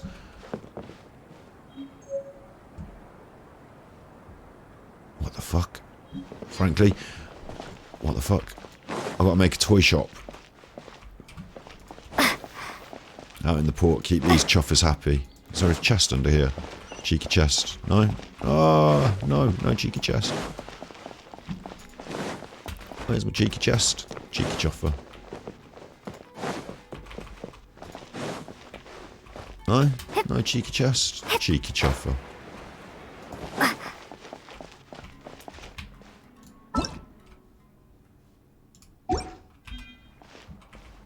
Obtained 1 Primos. 1 Primos. Well, that's thrown me now. I don't really know what my objective is now. Don't really know what I'm supposed to be doing in the world. Only 2 books. 1 for Sayu. 1 for Book Boy. He's on his book tax. When people get books, he gets books. creeping towards 90. Got some primos out of that, didn't we? You know, bumped up a few primos, but we didn't get much.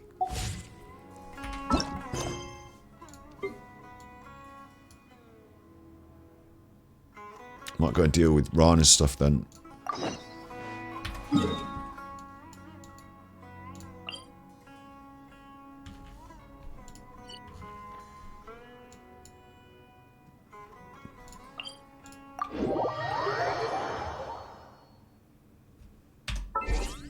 What time is it now? It's now 8:43. Now might be a good time for me to break the stream in half. Oh, hello. You're back. You missed so much. It's a fun. It's that whole quest. I've been doing it for all that time, and it turns out it's just the start of the nonsense. It doesn't even make any sense, really. They wanted to make toys out of these things, and we're gonna we've got a kid who's well into it. He's given the inspiration. They're the toys. I've got to go and take all the photos and make all the toys and shit and get all the tickets. And it's all just for primos. It's not like, you know, it's like, what? It's out the mind of some lunatic. Of all the quests, it's out the mind of some lunatic, that one. I'm more prepared to talk to Rana when I'm ready. Might just go and get myself a little bit of food first. Might take an hour break. Come back and do a bit more in a bit. Sumeru's fucking weird at the moment. I don't know how I feel about it so far. It's turning out to be a bit weird. I've got my new camera now though, that's good. Can I take a photo of her? Does that count? No? No appropriate target found. No appropriate target found. Targeting. Targeting. Searching. Targeting. What it does is it takes photos of animals.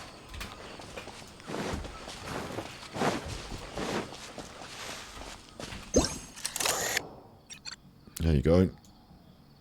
I know I've seen that one already. I've already photographed it though, so that's my new job. So I've got to go and photograph all the animals.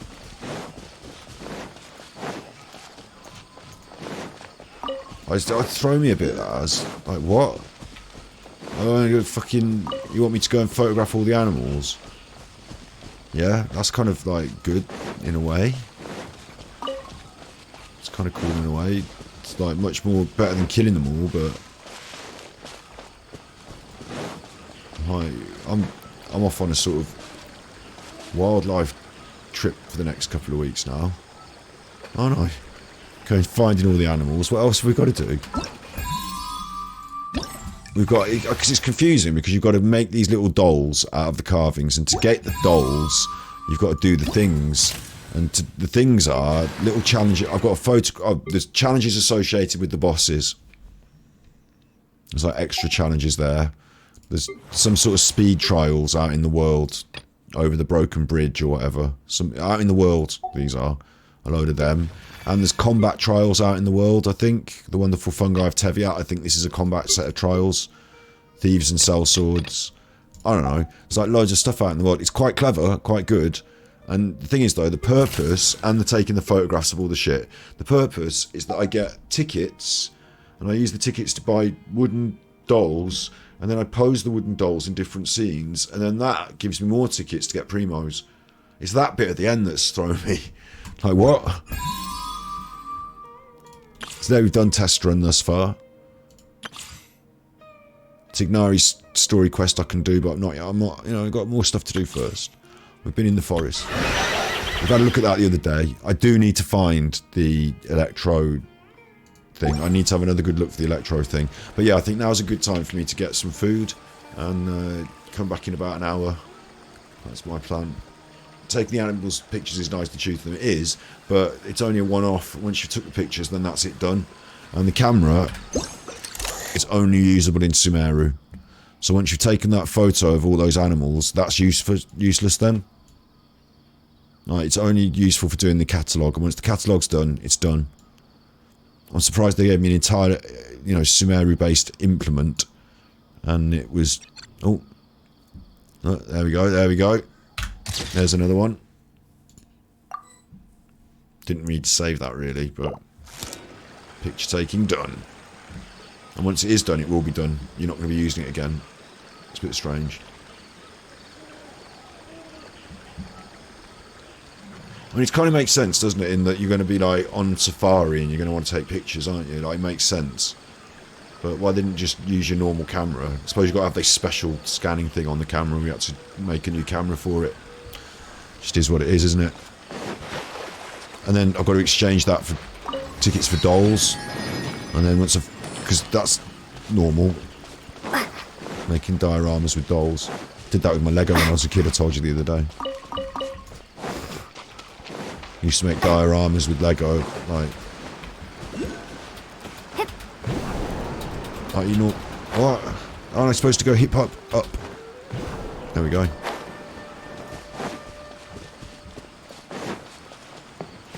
What about you? Do you count as an animal?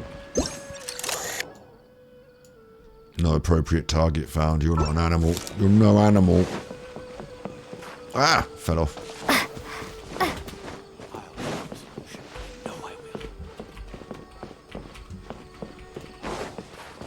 About this thing. It's a plant, isn't it? I think this counts.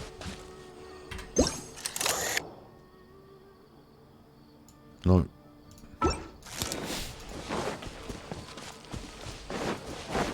I haven't seen that many animals actually, have I? I've seen the crocodiles.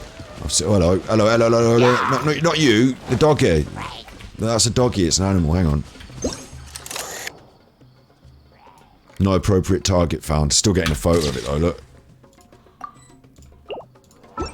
Hey, you hit me, you dickhead. Don't blink! With sword comes shadow.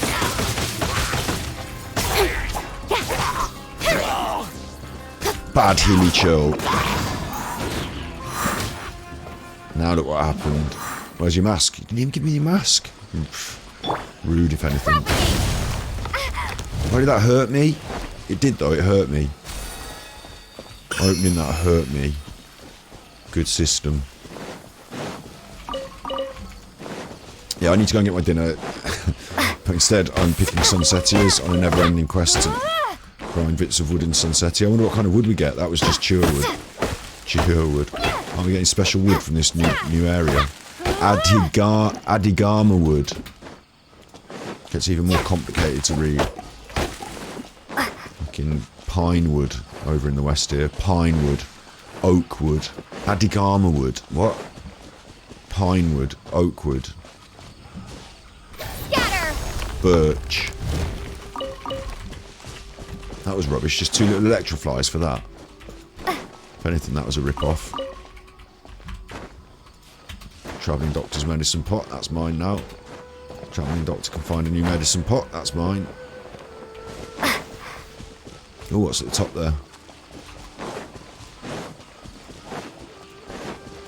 Oh, it's one of these, isn't it? And then it will take you off somewhere. Whee! Look, it took me off over there, look. Go on then. Ping! Ping! Just don't know where I'm going now. Just ping! Ping! And there's a chest, so that's fine. Oh, God.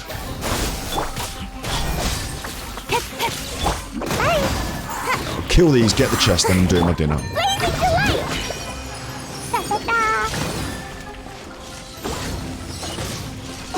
Have it.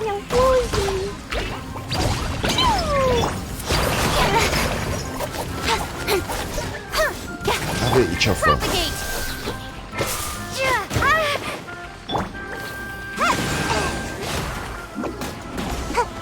Make my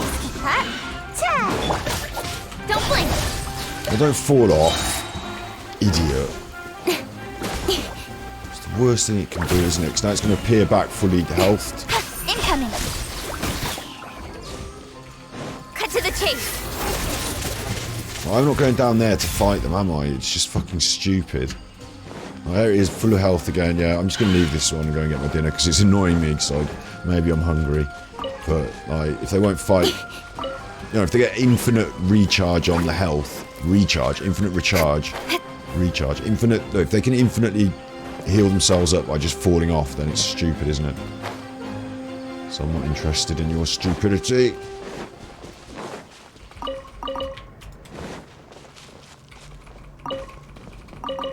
Just have these potatoes. This is a nice little tumble down house for me to have a little break. Big ominous vibe in the background there. We don't have to go there right now. We just come here and have a little tumble down house break. With a gentle ominous vibe in the background. Fine. Talk to Rhino once I'm ready. I'll be ready in a minute. My concert stages with Legos. Yeah. Exactly. That's what I used to do. I'll have to get some Lego and show you. You used to get a shovel because they didn't make Lego guitars. Like back when I was a kid, they didn't have Lego guitars. They didn't have a Lego drum set. So I had to get a Lego shovel, and that was their little guitar. Like you hold it sideways, and I had one of them with long hair that was my little rock star frontman. I had one with a red cap. I had a Lego man with a red cap. He was part of the band. He was the drummer. And then the drums were made out of like little round bits of Lego. A couple of them had symbols that were, I think there was something off the front, like a hubcap off a wheel, a Lego in wheel. adventuring, as in business, you make always your own have little to Lego seize the drum opportunity kit. while it's there. For the little Lego man, made out of Lego bits that aren't designed to be a drum kit. I think a couple of them were barrels with lids on. I think I had 2 drums like that. A couple of round bits of Lego. And then, like, a stage is straightforward, isn't it? Just Lego stage. The amps, made out of Lego. With a little fence, because you get a little Lego fence and you could press that onto a piece and it would look like the front of an amp. Yeah, just put together a little Lego band, and then once you built them, because I was like, you know, that looks cool, they're my little Lego band, I built them, and then I was like, well, obviously they're playing a gig, so where's all the other, and I've got all my Lego people. A lot of them, to be fair, a lot of the people that turned up at the gig were dressed as knights of the Arthurian legends. Like, I had Lego soldiers and Lego knights. Oh man, I remember doing this. We bought it second hand off this guy out the Y. The Y was a magazine, like classified ads, like Gumtree or whatever, and like we went around this house and there it was, perfect, this castle all built out of Lego. Wow, selling it second hand on the, oh yes, I'll buy that, pocket money day. Come on, It was one enough of them. procrastinating. Let's go. It was like an event. We went around and looked at it, and like all the bits were there, and my dad said, you sure you want to buy this? And I was like, yeah, look at it, all the bits are there. Oh wow, you know, like this big castle that they built with all the soldiers. So I bought it, so they broke it into big pieces, not little pieces, big pieces, and put it in a box. And when I took it home, I was able to put it together. I was like, yes, Lego castle. And then I was like, one day I said to myself, why don't I take it all apart and build it all from scratch? That'll be fun. I took it all apart and I never saw that castle again. Could never build the whole thing. I'd got halfway through a few times, could never build the whole thing again. I was only a bit of a kid, wasn't I? So I had a lot of Lego. Anyway, I had Lego people that were from that age of the Lego castle era. And so when I built my band, all the people, the Lego men that had to come to see the gig, because I made a crowd for the gig, and I had one of these seaside settings with some umbrellas, so they had like a beach gig with like a beach bar, and all the people were there at the gig, and a lot of them were dressed as fucking you know, ye olde knights, because you know, they're the Lego men I had. It didn't make any sense.